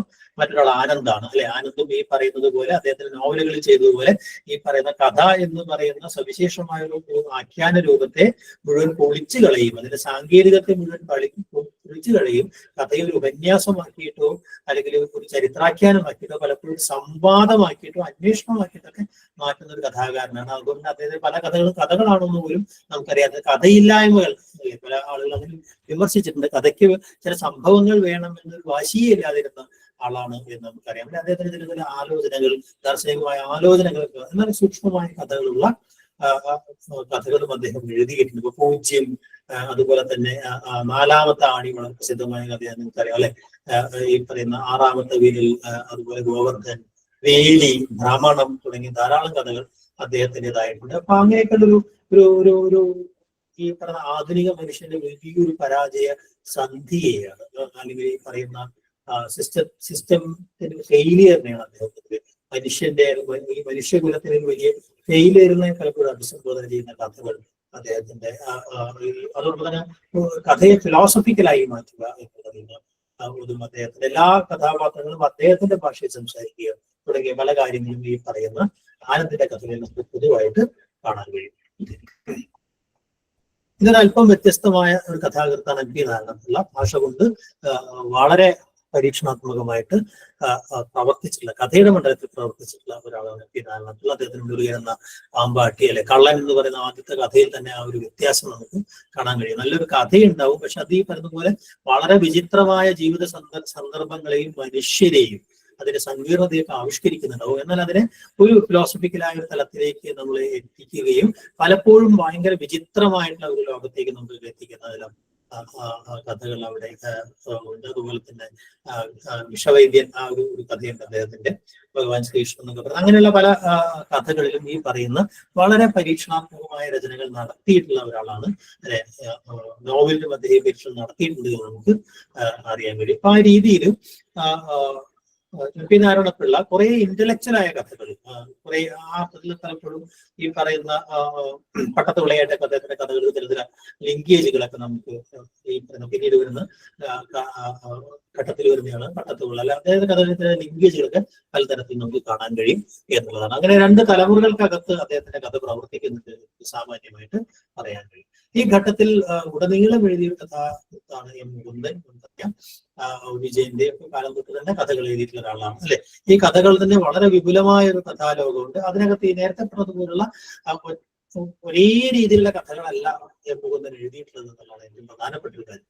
അപ്പൊ അദ്ദേഹത്തിന്റെ കഥകൾക്കകത്ത് തന്നെ ഈ കൂടുതലും ഈ യഥാതഥ റിയലിസ്റ്റിക് ആയ കഥകൾ ധാരാളമായിട്ട് നമുക്ക് കാണാൻ കഴിയും. പലതരത്തിലുള്ള ഈ മറ്റേ അരഞ്ഞാണമ്മോ അങ്ങനത്തെ കഥകൾ നോക്കി കഴിഞ്ഞിട്ടുണ്ടെങ്കിൽ അല്ലെ, കള്ളൻ നായ അങ്ങനെയുള്ള കഥകളൊക്കെ നോക്കി അങ്ങനത്തെ കുറെ കഥകൾ അദ്ദേഹത്തിന്റെ ഉണ്ടാവും. അതുപോലെ തന്നെ കാൽപ്പനിക സ്വഭാവമുള്ള കഥകളും ഈ പറഞ്ഞ പോലെ ഏഴാമത്തെ പൂ അങ്ങനെ അത്തരം ചില കഥകളുണ്ടാവും. വളരെ വിഭ്രമാത്മകമായ ഭയങ്കര ചിത്രഭാഷയിലൊക്കെ സംസാരിക്കുന്ന അല്ലെ, ചിറകുള്ള തീവണ്ടി പോലുള്ള കഥകൾ, ഞാൻ പോലുള്ള കഥകൾ, അങ്ങനെയുള്ള കുറെ കഥകളും അദ്ദേഹം എഴുതിയിട്ടുണ്ട്. അപ്പൊ അങ്ങനെ അദ്ദേഹത്തിന്റെ കഥകൾ അടിസ്ഥാനപരമായി ആധുനികതയെ സംബന്ധിച്ചുകൊണ്ട് പൊതുവായി പറയുന്നത് പോലെ വലിയ ഈ സാമൂഹ്യ ദർശനങ്ങൾ അല്ലെങ്കിൽ സാമൂഹ്യമായ ഉന്നങ്ങളില്ലാതെ, അത്തരം മൂല്യങ്ങളില്ലാതെ, അത്തരം മൂല്യങ്ങളൊന്നും അഡ്രസ് ചെയ്യാതെ മറ്റൊരു തലത്തിൽ നിന്നുകൊണ്ട് ഈ കാര്യങ്ങളെ കാണുക എന്ന് പറയുന്നതും ജീവിതത്തെ കുറിച്ച് ഈ പറയുന്ന ചില ബെറ്റ ചോദ്യങ്ങൾ നിങ്ങളുണ്ട്. അപ്പൊ ജീവിതത്തെ കുറിച്ചുള്ള ചോദ്യങ്ങളാണ് അദ്ദേഹത്തിന്റെ കഥകളിലൊക്കെ പൊതുവായിട്ട് കാണാൻ കഴിയും. അതോടൊപ്പം തന്നെ ആഖ്യാനം കൊണ്ട് നമ്മൾ വിഭ്രമിപ്പിക്കുക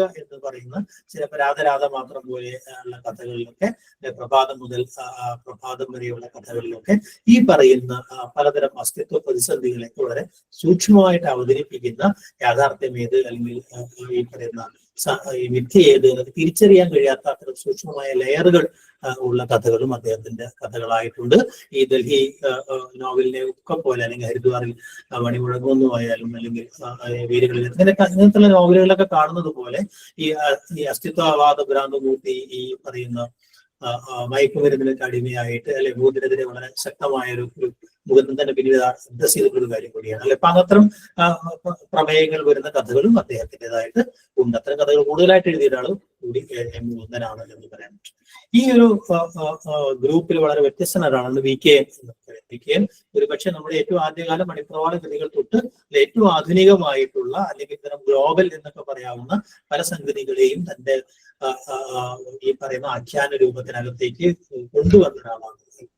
പയ്യൻ കഥകൾ പോലുള്ള കഥകളൊക്കെ വരുമ്പോൾ ഭയങ്കര ഇന്റർനാഷണൽ എന്ന് നമുക്ക് പറയാം. മലയാള കഥയ്ക്ക് അങ്ങനത്തെ ഒരു ഇന്റർനാഷണൽ കമ്മ്യൂണിറ്റി, ഇന്റർനാഷണൽ കമ്മ്യൂൺ എന്ന് പറയുന്ന ഒരു സംഗതി, അങ്ങനത്തെ ഒരു സംഗതിയൊക്കെ പല പല രാഷ്ട്രങ്ങൾ, അംബാസഡർമാർ, രാജാക്കൾ, ഇങ്ങനെയുള്ള കുറേ സാധനങ്ങളൊക്കെ കയറി വരുന്ന ഒരു ഡൽഹി അപ്പർ ക്ലാസ് കമ്മ്യൂണിറ്റിയുടെ ജീവിതമൊക്കെ അതിനകത്ത് കടന്നു വരുന്നതായിട്ട്. അതോടൊപ്പം തന്നെ നമ്മുടെ എല്ലാ ഭരണകൂടങ്ങൾക്കകത്തും സംഭവിക്കുന്ന വലിയ വലിയ അഴിമതികളും അല്ലെങ്കിൽ അതിലേക്ക് പൊള്ളത്തരങ്ങളും ഒക്കെ രസകരമായി കളിയാക്കുന്ന അദ്ദേഹത്തിന്റെ കഥകളുണ്ട്. അതോടൊപ്പം തന്നെ ഏറ്റവും ഗ്രാമീണമായ എന്താ പറയാ, ഏറ്റവും അത്ര നൈസർഗികമായ ചിരി ആവിഷ്കരിച്ചുകൊണ്ട് സൂക്ഷ്മമായ സാംസ്കാരിക വിമർശനം നടത്തുന്ന അല്ലെ തിരുവൂരിന്റെ വിജയങ്ങളുള്ള കഥകളൊക്കെ ആ രീതിയിൽ, കവിയുടെ മരണങ്ങളുള്ള അല്ലെ.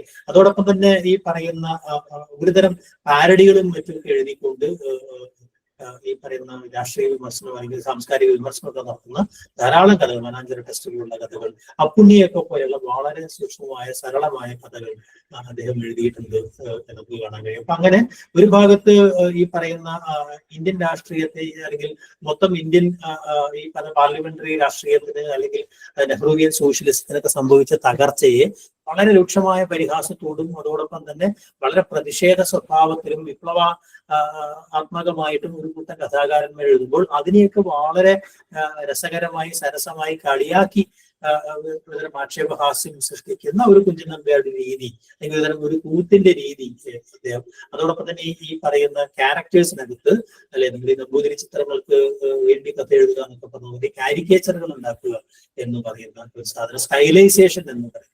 കഥകളിയുടെയും മറ്റു തന്ത്രങ്ങൾ ഉപയോഗിച്ചുകൊണ്ട് സ്റ്റൈലൈസേഷൻ ഭാഷയ്ക്കകത്ത് കൊണ്ടുവരിക, അങ്ങനെയുള്ള നിരവധിയായ പ്രത്യേകതകൾ അദ്ദേഹത്തിന്റെ ഈ കഥാലോകത്തിനകത്ത്. അതോടൊപ്പം തന്നെ ചില പ്രത്യേക കഥാപാത്രങ്ങളെ കേന്ദ്രീകരിച്ചുകൊണ്ടുള്ള നിരന്തരമായ കഥാവലയങ്ങൾ അല്ലെ, അദ്ദേഹത്തിന്റെ ചില പ്രത്യേക കഥാപാത്രങ്ങൾ ഇങ്ങനെ നിരവധി കഥകളിലൂടെ സഞ്ചരിക്കുന്നതായിട്ട് നമുക്ക് കാണാൻ കഴിയും.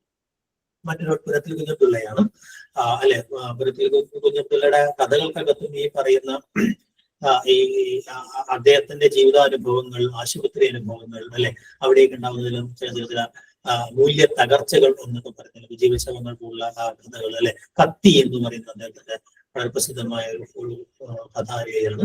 അപ്പൊ അങ്ങനെയുള്ള ഈ സാമൂഹ്യ സദാചാര സങ്കല്പങ്ങളെയൊക്കെ എന്താ പറയാ, അതിനൊക്കെ അപ്പുറത്തുള്ള ചില കഥകൾ എഴുതിയിട്ടുള്ള ആളാണ് ഈ പറയുന്ന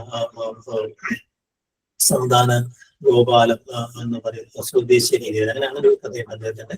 അങ്ങനെ വളരെ വ്യത്യസ്ത മലമുകളിൽ അബ്ദുള്ള പ്രസിദ്ധമായ ഒരു കഥയാണ്.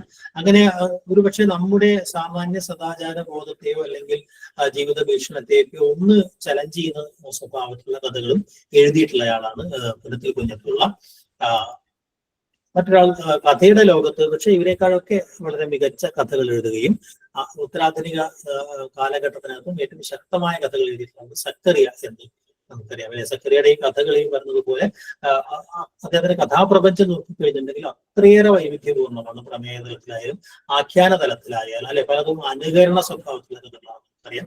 അപ്പൊ അങ്ങനെ അദ്ദേഹത്തിന്റെ കഥകൾ ഒരു കഥയിൽ നിന്ന് വേറൊരു കഥയിലേക്ക് വളരെ വ്യത്യസ്തമായി, ഉദാഹരണമായിട്ട് ആർക്കറിയാൻ പോലെ ബിബ്ലിക്കലായ കഥകൾ വലിയ നിരയുണ്ട്.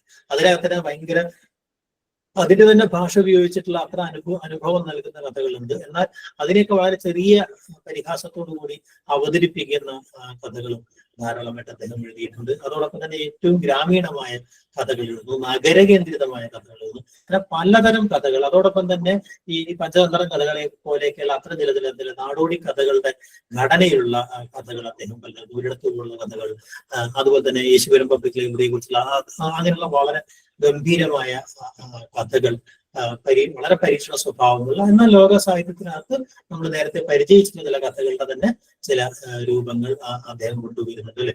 അപ്പോ അങ്ങനെയുള്ള പ്രൈസ്തലോടുള്ള കണ്ണാടി കാണുമ്പോഴും അദ്ദേഹത്തിന് വളരെ അങ്ങനെ ഒരു ഉപഹാസം എന്ന് പറയുന്ന ഒരു സാധനം, പരിഹാസം എന്നതിനേക്കാൾ ഒരു ഉപഹാസത്തിന്റെ ഒരു തലം എന്ന് പറയുന്നത്. അതോടൊപ്പം തന്നെ ഒരുതരം ഒരു സവിശേഷമായ ഒരു സബ് കൾച്ചറിനെ ഈ കഥയിൽ കൊണ്ടുവരാനുള്ള ശ്രമം, അങ്ങനെ വളരെ പ്രത്യേകതയുള്ള ഒരു കഥാലോകമാണ് സക്കറിയുടെ പറയാൻ. ഇതുകൂടാതെ ഈ സമയത്ത് ഉണ്ടാകുന്ന വളരെ പ്രധാനപ്പെട്ട ആളുകൾ ധാരാളം പേരുണ്ട്. അതിനകത്തൊക്കെ സേതു ഒരു വളരെ പ്രധാനപ്പെട്ട നോവലിലേതുപോലെ തന്നെ കുറെ കൂടെ ഈ പരീക്ഷണാത്മകമായ കഥകൾ എഴുതുമ്പോഴും കുറെ കൂടെ മാനുഷിക ഭാവങ്ങൾ അല്ലെങ്കിൽ ആത്മാവിഷ്കാരമൊക്കെ വരുന്ന സ്ഥാനം അല്ലെ, വളരെ വളരെ മൗലികമായ ഒരു ആഖ്യാനം കൊണ്ടുവന്നതാണ് സേതു അല്ലെ, എഴുത്ത് കൂടാരങ്ങൾ, 9-ാം നമ്പറിലെ ജാരൻ എന്ന് പറയുന്ന അല്ലെ, തലമുറകൾ, അങ്ങനെ കുറെ കഥകളൊക്കെ എഴുതിയ ആളാണ് സേതു. പി വത്സല ഈ പറഞ്ഞതുപോലെ നോവലിൽ നിന്നതുപോലെ കഥയിലും വളരെ വ്യത്യസ്തമായ കഥകൾ എഴുതിയ തനുജയുടെ ആകാശങ്ങൾ, അല്ലെങ്കിൽ കിളിക്കൂട്, അനുപമയുടെ കാവൽക്കാരൻ, ശാരദയുടെ വീട്, അങ്ങനെ കുറെ കഥകളൊക്കെ എഴുതിയ ആളാണ് അല്ലെ. അതുപോലെ തന്നെ മുണ്ടൂർ കൃഷ്ണൻകുട്ടി, വൈശാഖൻ. അപ്പൊ ഇവിടെയൊക്കെ കഥകളൊക്കെ ഈ പറയുന്നത് പോലെ വളരെ വ്യത്യസ്തമായ കഥകളാണ് എന്ന് നമുക്ക് പറയാൻ പറ്റും. മൂന്നാമതൊരാൾക്കുള്ള കഥകളൊക്കെ അതുപോലെ തന്നെ ഈ സമയത്ത് രാഷ്ട്രീയ ആധുനികത ക്രമേണ കടന്നു വരുന്നുണ്ട്. അതുകൊണ്ട് നമുക്ക് പറഞ്ഞ് അവസാനിപ്പിക്കാം. ഈ 70കളിലൂടെ കടന്നു വരുന്നതോടുകൂടെ ഈ പറയുന്ന നക്സലൈറ്റ് മൂവ്മെന്റ് കടന്നു വരുന്നു, അതിനുണ്ടാവുന്ന പരാജയം ഉണ്ടാവുന്നു അല്ലെ, ഭരണകൂടത്തിന്റെ അറ്റമില്ലാത്ത അതിക്രമങ്ങൾ ഉണ്ടാവുന്നു, മനുഷ്യാവകാശ ലംഘനങ്ങൾ ഉണ്ടാവുന്നു അല്ലെ, ഈ പറഞ്ഞ പോലെ തടവറ മരണങ്ങൾ ഉണ്ടാവുന്നു അല്ലെ, ഇതിന്റെയൊക്കെ ഒരു പശ്ചാത്തലം അവിടെ ഉണ്ടാവുന്നുണ്ട്. അതോടൊപ്പം തന്നെ ഭരണകൂട വ്യവസ്ഥിതിയോടും പൊതു ഈ സാമൂഹ്യ വ്യവസ്ഥയോടൊക്കെയുള്ള വലിയ അതിന്റെ പ്രസ്ഥാന സ്വഭാവം, ആധിപത്യ സ്വഭാവം, അധികാരം എന്ന് പറയുന്നത് വളരെ വളരെ പ്രധാനപ്പെട്ട ഒരു പ്രമേയമായി. അധികാരം എന്ന് പറയുന്നത് ഒരു മനുഷ്യനകത്ത് തന്നെ പ്രവർത്തിക്കുന്ന ഒന്നാണ് എന്ന് പറയുന്ന ഒരു സാധനം. അത് സ്ഥാപനങ്ങൾക്കകത്ത് മാത്രമല്ല, ഇൻസ്റ്റിറ്റ്യൂഷണലൈസ് ചെയ്യപ്പെട്ട അധികാരം മാത്രമല്ല, അതല്ലാതെ തന്നെ ഏറ്റവും അടിത്തട്ടിൽ പോലും ഈ അധികാരം എങ്ങനെയാണ് പ്രവർത്തിക്കുന്നത് എന്നതൊക്കെ ഈ പറയുന്ന വട്ടത്തുള്ളവരൊക്കെ കഥകൾക്കത് വളരെ സമർത്ഥമായിട്ട് ആവിഷ്കരിച്ചിട്ടുണ്ട്. അപ്പൊ അങ്ങനെയുള്ള അതോടൊപ്പം തന്നെ ഒരു ഈ ഇടതുപക്ഷ വിമർശം എന്ന് പറയുന്നത് വരുന്ന കഥകളൊക്കെ ഈ പറയുന്ന 70കളുടെ ഈ തുടർച്ചയിൽ അതിനെ സമാന്തരമായിട്ട് തന്നെ ഓസമാസിസ്റ്റ് ചിന്തകൾ, അതുപോലെ അന്ന് ലോകത്ത് എല്ലായിടത്തും ഉണ്ടായിട്ടുള്ള ഈ അവങ്കാദ് മുന്നേറ്റങ്ങൾ ഉണ്ടാകുന്നത്, ഇത്തരം മൂവ്മെന്റുകളോടൊക്കെ ഉള്ളതിൽ അതോടൊപ്പം തന്നെ വിപ്ലവം വരും എന്നുള്ള ഒരു വലിയ പ്രതീക്ഷ, ഇതിനൊക്കെ മറികടന്നുകൊണ്ട് ഈ പറയുന്ന വിപ്ലവം ഉണ്ടാകും എന്ന് പറയുന്ന തരം ഈ പി ജയരാജന്റെ കഥകളിലെ കാണുന്നത് ഒരു പ്രതീക്ഷയുടെ തലം അല്ലെ.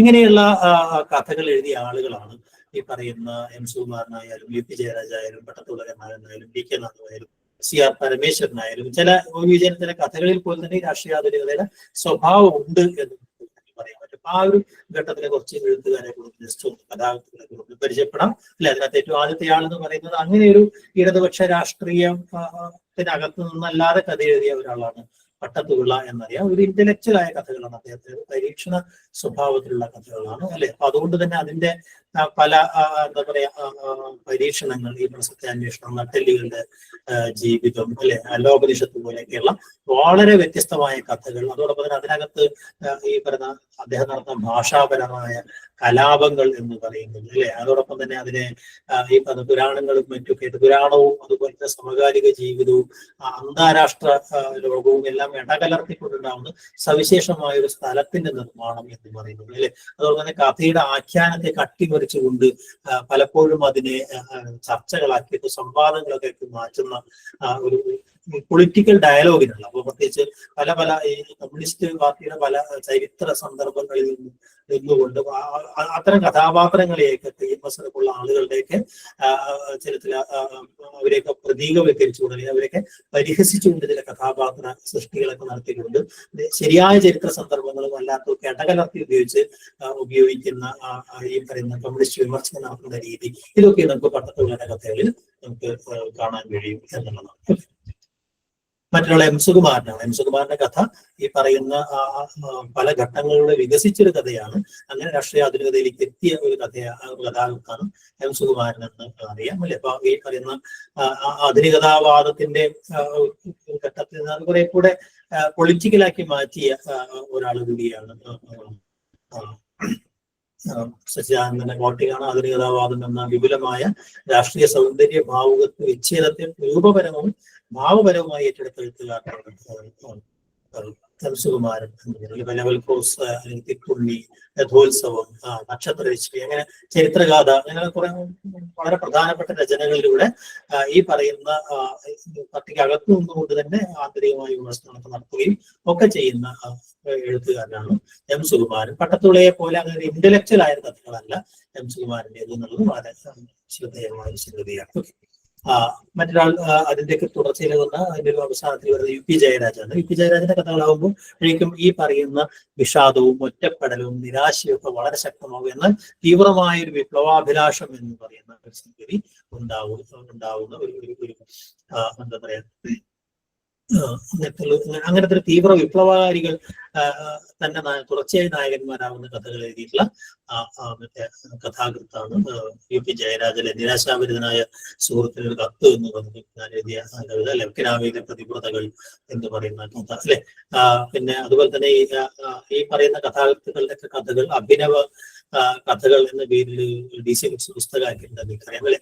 അപ്പോ കേവലം ഈ പറയുന്ന തൊട്ടു മുമ്പുള്ള ഈ പറയുന്ന സുകുമാരനിൽ നിന്നോ അല്ലെങ്കിൽ പടത്തുകളിൽ നിന്നൊക്കെ വ്യത്യസ്തമായി ഈ അന്യാവദേശ കഥകളിലോ അല്ലെങ്കിൽ ആ രീതിയിലൊക്കെ പ്രതീകാത്മകമായിട്ട് ചിത്രീകരിക്കാതെ നേരിട്ട് ഈ പറയുന്ന കഥാസന്ദർഭങ്ങളെ അനുഭവിപ്പിക്കുന്ന കുറെ കൂടെ തീവ്ര വൈകാരികത, ഈ പറയുന്ന വിപ്ലവ വൈകാരികത പ്രകടിപ്പിക്കുന്ന കഥകൾ കൂടിയാണ് UP ജയരാജന്റേത് എന്ന് പറയാം. ഈ മൂന്ന് പേരുമാണ് ഏറ്റവും പ്രധാനപ്പെട്ട കഥാകൃത്തല്ല. ഈ ഒരു ഘട്ടത്തിൽ തന്നെ കഥകൾ എഴുതിയ ആൾ 1-2 പേരെ കൂടെ നമുക്ക് അവസാനിപ്പിക്കാം. പ്രത്യേകിച്ച് NS മാധവനും KP നിർമ്മൽകുമാറുമാണ് ഈ ഘട്ടത്തിൽ തന്നെ കഥകൾ എഴുതുകയും എന്നാൽ ഉത്തരാധുനികതയുടെ ഒരു ഘട്ടത്തിലേക്ക് അവരുടെ രണ്ടാം ഘട്ട കഥകൾ വികസിക്കുകയും ചെയ്യുന്നതാണ്. ചുളൈമേട്ടിലെ ശവങ്ങൾ എന്ന് പറയുന്ന NS മാധവന്റെ ആദ്യത്തെ കളക്ഷനും പിന്നീട് വരുന്ന അദ്ദേഹത്തിന്റെ കഥകൾ ഹിഗിറ്റ് തൊട്ടുള്ള അദ്ദേഹത്തിന്റെ കഥകളും തമ്മിൽ വലിയ വ്യത്യാസമാണ്. പക്ഷെ അന്നും ഇന്നൊക്കെ അദ്ദേഹം ഈ കഥയെ ഒരു ക്രാഫ്റ്റാക്കി കൊണ്ടുവരിക, പ്രമേയത്തെക്കാൾ അതേ കഥയുടെ ക്രാഫ്റ്റ്മാൻഷിപ്പിൽ ശ്രദ്ധിക്കുക എന്നുള്ള അദ്ദേഹത്തിന്റെ ഒരു പ്രത്യേകതയാണ് നമുക്കറിയാം. അദ്ദേഹം അങ്ങനെ ഒരു കഥയ്ക്കകത്ത് ഒരു ഈ പറഞ്ഞ പോലെ ഒരു കഥയെ അനുഭവിപ്പിക്കുക എന്ന് പറയുന്ന രീതി, ആ കഥയുടെ ഈ അനുഭവാഹ്ലാദം എന്ന് പറയുന്ന സാധനം എലമെന്റ് അദ്ദേഹം പ്രാധാന്യം നൽകി എന്നുള്ളതാണ്. അതോടൊപ്പം തന്നെ ഏറ്റവും കണ്ടംപററിയായ രാഷ്ട്രീയ സംഭവങ്ങളിലേക്ക് കഥകളിലേക്ക് കൊണ്ടുവരുന്ന മുംബൈ ആയാലും തിരുത്തായാലും തുടങ്ങിയ കഥ ഹിഗിറ്റ് പോലുള്ള കഥകൾക്കകത്തും അങ്ങനത്തെ ഒരു പൊളിറ്റിക്കൽ ആംഗിൾ തന്റെ കഥയ്ക്കകത്ത് നിരന്തരം നിലനിർത്തുകയും കൂടെ ചെയ്തിട്ടുള്ള ഒരു കഥാകൃത്താണ്. നാലാലോകം പോലുള്ള കഥകളൊക്കെ എഴുതിയ ആളാണ് NS മാധവൻ എന്ന് നമുക്കറിയാം അല്ലെ. അതിൽ നിന്നൊക്കെ വ്യത്യസ്തമായിട്ട് കുറെ വേറെ തരത്തിൽ ആധുനികതയുടെ ഒരു തരം സങ്കീർണ ആഖ്യാന ഘടനയൊക്കെ തന്റെ കഥയിലുടനീളം കൊണ്ടുവന്നയാളാണ് KP നിർമ്മൽകുമാർ. നേരത്തെ പറയുന്ന ഡയറക്റ്റ് ആയിട്ടുള്ള ഈ പൊളിറ്റിക്കൽ ആംഗിൾ താരതമ്യം കുറഞ്ഞ ഒരു എഴുത്തുകാരനാണ്. എന്നാൽ വളരെ നിശ്ചിതമായിട്ടുള്ള ക്രാഫ്റ്റ്മാൻഷിപ്പ് വളരെ ശ്രദ്ധിക്കുന്ന കഥകൾ അദ്ദേഹത്തിന്റെ ജലം എന്ന കഥയിലൂടെ അത് ഈ പറഞ്ഞ പുരസ്കാരമൊക്കെ നേടിയതാണെന്ന് നമുക്കറിയാം. അപ്പൊ ആ രീതിയിൽ എന്നാൽ വലിയ വിമർശനവും ഈ പറയുന്ന തൊട്ട് മുമ്പ് ഉള്ള ഭാവുകത്വം പിന്തുടരുന്ന ആളുകളെ സംബന്ധിച്ചിടത്തോളം അവർക്കൊന്നും ആക്സസിബിൾ അല്ലാത്ത കഥകൾ കൂടിയായിരുന്നു ഈ പറയുന്ന KP നിർമ്മൽകുമാറിൻ്റെത് എന്ന് പറയാം. അപ്പൊ അത് അവരുടെ ഒരു പരിവർത്തന ഘട്ടത്തിലാണ് നിൽക്കുന്നത്. ഈ ഘട്ടത്തിൽ തന്നെ വേറെ കഥാകൃത്തുകൾ, വേദനാദാഷ്ണക്കുള്ള കഥാകൃത്തുകൾ ഇപ്പോൾ വരുന്നുണ്ട്.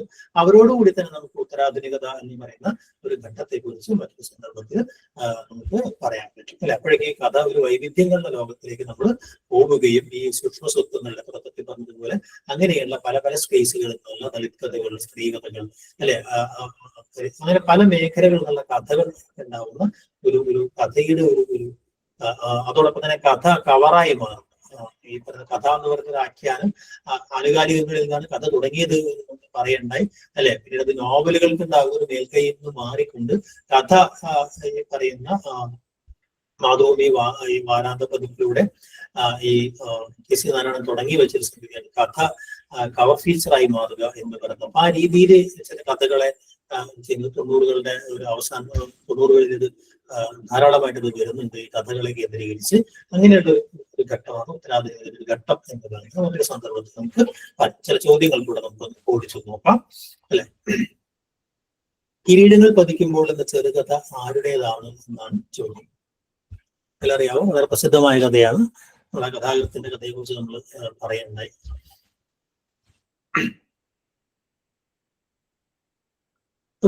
UP ജയരാജന്റെ കഥയാണ് കിരീടങ്ങൾ പതിക്കുമ്പോൾ എന്ന് പറയുന്ന കഥ. വിധേയൻ എന്ന സിനിമയ്ക്ക് ആധാരമായ സക്കറിയയുടെ കഥ ഏതാണ്? നമുക്ക് എല്ലാവർക്കും അറിയാവുന്ന ഒരു ചോദ്യമാണ് അല്ലെ. ഏതാണത്? ഈ 4 കഥകളും സക്കറിയുടെ കഥകളിൽ വളരെ പ്രധാനമാണ്. അതുപോലെ ഒരിടത്തും ആർക്കറിയാം സക്കറിയുടെ ഏറ്റവും പ്രധാനപ്പെട്ട 4 കഥകൾ എടുത്തു കഴിഞ്ഞാൽ ഈ കഥകൾ നമുക്ക് പറയാൻ പറ്റും. ഈ കഥകളൊക്കെ ഓപ്ഷൻസ് അങ്ങനെ ഇട്ടിരുന്നത് കഥകളൊക്കെ ഏതെങ്കിലും തരത്തിൽ ആ പേരുകൾ ഓർമ്മയുണ്ടാവണം അല്ലെ. നിർമാല്യം എന്ന ഇതും ഈ പറഞ്ഞതുപോലെ MTയുടെ കഥകൾ തന്നെ ഓപ്ഷൻസ് ആയിട്ട് വന്നിരിക്കുന്നു. പെട്ടെന്ന് തെറ്റാൻ സാധ്യതയുള്ള ഒരു ചോദ്യം കൂടിയാണ് ഇതല്ലേ. നിർമാല്യം എന്ന സിനിമയ്ക്ക് ആധാരമായ MTയുടെ ചെറുകഥ ഏതാണ്? ഇത് സിനിമയായ മറ്റു കഥകളും അതിനകത്തുണ്ട്, നമുക്കറിയാം അല്ലെ. ഏതാണ്?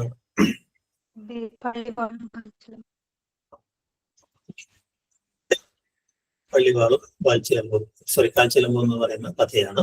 100 വർഷം 100 കഥ എന്ന് പറഞ്ഞ കളക്ഷനിലെ ഈ പറയുന്ന 2000 സമയത്ത് വന്നുള്ള വളരെ പ്രധാനപ്പെട്ട വർക്കാണ് 100 കഥകളുടെ സെലക്ഷൻ ഉണ്ടായത് അല്ലെ. അതിൽ പഠനം എഴുതിയതാണ്, അത് എഡിറ്റ് ചെയ്തായിരുന്നു. പഠനം എഴുതിയതാരെന്നാണ് ചോദ്യം അല്ലെ. ആരാണ്? KS രവികുമാറാണ്. അതെ.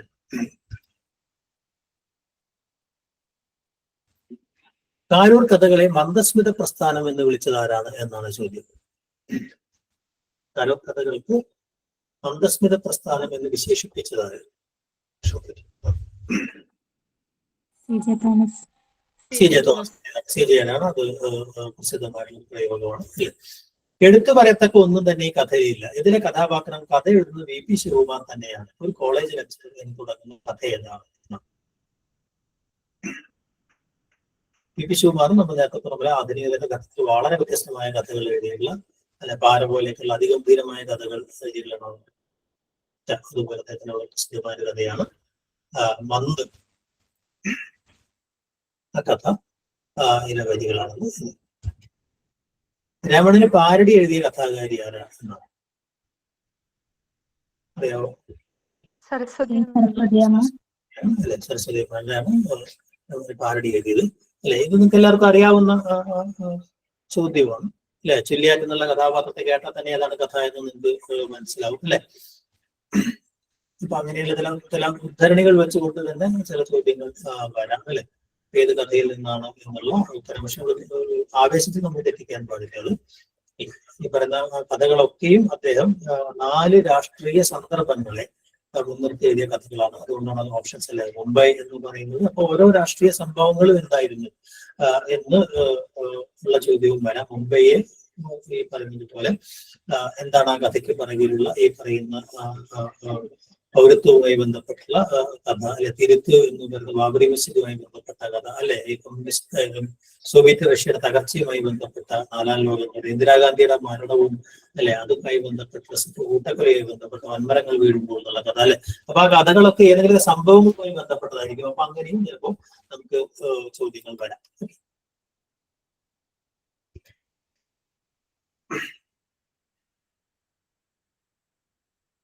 ഓക്കെ, ഇതും ഇതുപോലെ വളരെ പ്രസിദ്ധമായ ഒരു കഥയുടെ വരികളാണ് അല്ലെ. തടാകത്തിലേക്ക് ഒരു കഥയാണെന്ന് അറിയുന്നത് എല്ലാം പ്രസിദ്ധമാണ്. വേറെ വേറെ ആളുകൾ എഴുതിയതുമാണ് അല്ലെ. സാക്ഷി ആരാണ് സാക്ഷി എഴുതിയതെന്ന് അറിയാമല്ലോ?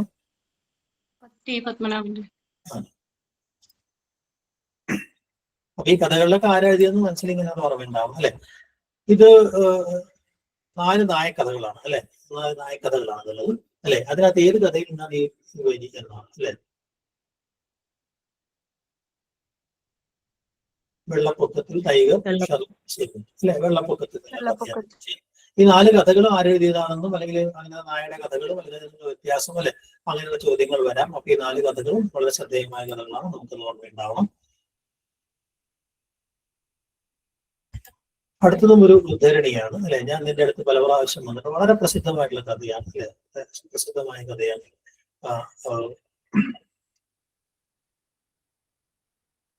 പൂക്കളെ കുറിച്ചൊക്കെ പറയുന്നത് അതെ പക്ഷിയുടെ അതും വിട്ട് വളരെ പ്രസിദ്ധമായ കഥയാണ്. അതിൽ ബാക്കിയുള്ള കഥകളൊക്കെ ആരാണ് എഴുതിയതെന്ന് ഹിച്ച്കോക്കിന്റെ ഇടപെടൽ ഏതിന്റെയാണ് അല്ലെ. ചിലക്കുള്ള അതീത സ്വപ്നങ്ങൾ ആരുടെ കഥയാണ്? ചിലക്കുള്ള അതീത സ്വപ്നങ്ങൾ അതെ. അപ്പൊ അങ്ങനെയുള്ള ആ കഥകളുടെ പേരുകളോട് അതിന്റെ കൂട്ടത്തിൽ നിങ്ങൾ ഓർത്തു പോകണം.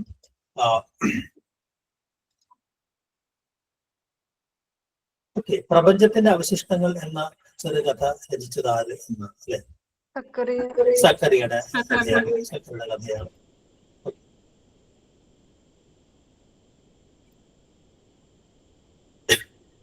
എം മുകുന്ദന് ചെറുകഥയ്ക്കുള്ള കേരള അവാർഡുമായി ബന്ധപ്പെട്ട ചില ചോദ്യങ്ങൾ വരാം അല്ലെ. അപ്പൊ ചെറുകഥയ്ക്കുള്ള കേരള സാഹിത്യ അക്കാദമി അവാർഡ് നേടിയ കൃതി ഏത് എന്നാണ് അല്ലെ.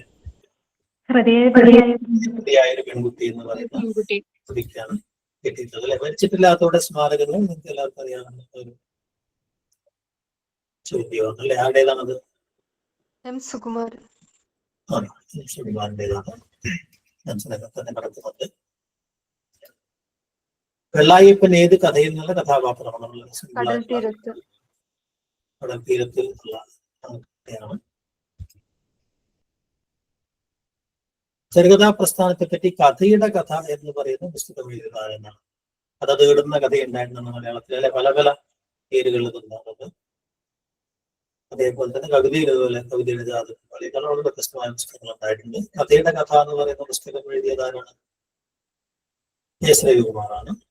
കഥയെക്കുറിച്ച് ഏറ്റവും കൂടുതൽ പഠനങ്ങൾ എഴുതിയിട്ടുള്ള ആളാണ് നമുക്കറിയാം. വാഗൺ യാത്ര എന്ന് പറയുന്നത് ഒരു നോവലാണ്, ചെറുകഥാ സമാഹാരമാണ്, യാത്രാവിവരണമാണ്, അനുഭവക്കുറിപ്പാണ്. നമ്മൾ പെട്ടെന്ന് തെറ്റിക്കാനുള്ള ഒരു കഥയാണ്. ചെറുകഥ ഭാഗമായതുകൊണ്ട് നമുക്ക് ഈ ഒരു കോണ്ടക്സ്റ്റിലാവുമ്പോൾ നമുക്ക് ഓർമ്മ വരും, പരീക്ഷയ്ക്ക് നമുക്ക് ഓർമ്മ. അതിൽ എൻ പ്രഭാകരന്റെ കഥാസമാഹാരത്തിന്റെ പേരാണ് വാഗൺ യാത്ര എന്നുള്ളത്. ഡൽഹി 1981 വളരെ പ്രസിദ്ധമായ ഒരു കഥയാണ് അല്ലെ. അത് എഴുതിയത് ആരാണ് എന്നതാണ് അല്ലെ. എല്ലാവരും ശംഭുഗത്തിന്റെ കഥയാണ്. അതെ. മലയാളത്തിൽ ആദ്യമായി പട്ടാള കഥകൾ രചിച്ചത് ആര് എന്നാണ് അല്ലെ. അത് പറയണ്ടായി. രാമൻ നായരാണ് അത് ഈ പറയുന്ന കഥകൾ എഴുതിയ ആള്.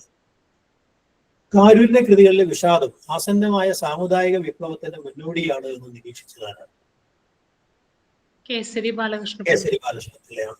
അത്തരം ചില കമന്റുകൾ അല്ലെങ്കിൽ ചില നിരീക്ഷണങ്ങൾ ചിലപ്പോൾ ചോദിക്കും. അത് നിരൂപണത്തിനും ചോദിക്കാം, അല്ലെങ്കിൽ ഇങ്ങോട്ട് ചോദിക്കും. വിപ്ലവത്തോടുള്ള തീക്ഷ്ണമായ അഭിനിവേശവും ജീർണമായ ഇടതുപക്ഷ രാഷ്ട്രീയവും പ്രമേയവൽക്കരിച്ച കഥാകാരനാണ് എന്നാണ് ഈ പറഞ്ഞതിനകത്ത്. അത്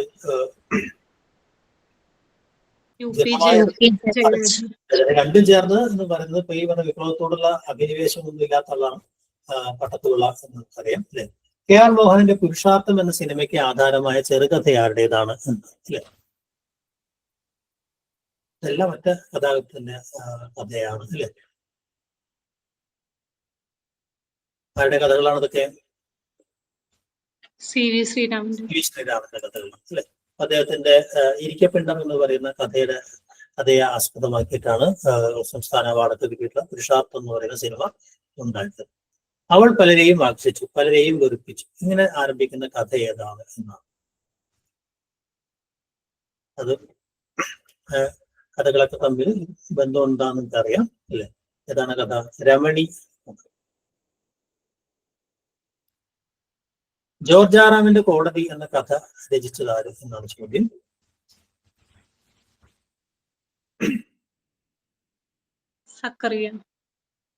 എം പി നടന്നപ്പോഴുടെ കഥയാണ്. ആ പേരുകളൊക്കെ പെട്ടെന്ന് കേൾക്കുമ്പോൾ നമുക്ക് കുറച്ചുകൂടെ ഫെമിലിയർ ആയ അല്ലെങ്കിൽ അത്ര കഥ എഴുതാനുള്ള സാധ്യതയുള്ള ആള് അല്ലേ. അപ്പൊ അതുകൊണ്ട് അതൊക്കെ നമ്മളെ തെറ്റിക്കാൻ വേണ്ടി ചോദിക്കുന്ന ചോദ്യങ്ങളുടെ ഒരു സംഗതിയാണ്. പ്രേമതാപം, ആ സന്ധിയിൽ, ശിഥില ഹൃദയം, രാജകുമാരി, ഈ വണ്ടിയിൽ എന്നീ കഥകൾ എഴുതിയ കവി ആരാണ് എന്നാണ് ചോദ്യം.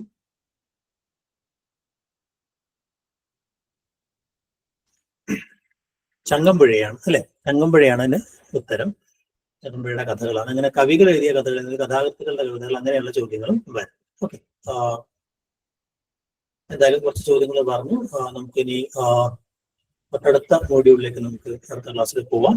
ഇതിന്റെ ബാക്കി ഭാഗം നമുക്ക് എല്ലാം കൂടെ ചേർത്ത് ക്ലാസ് എടുക്കാം.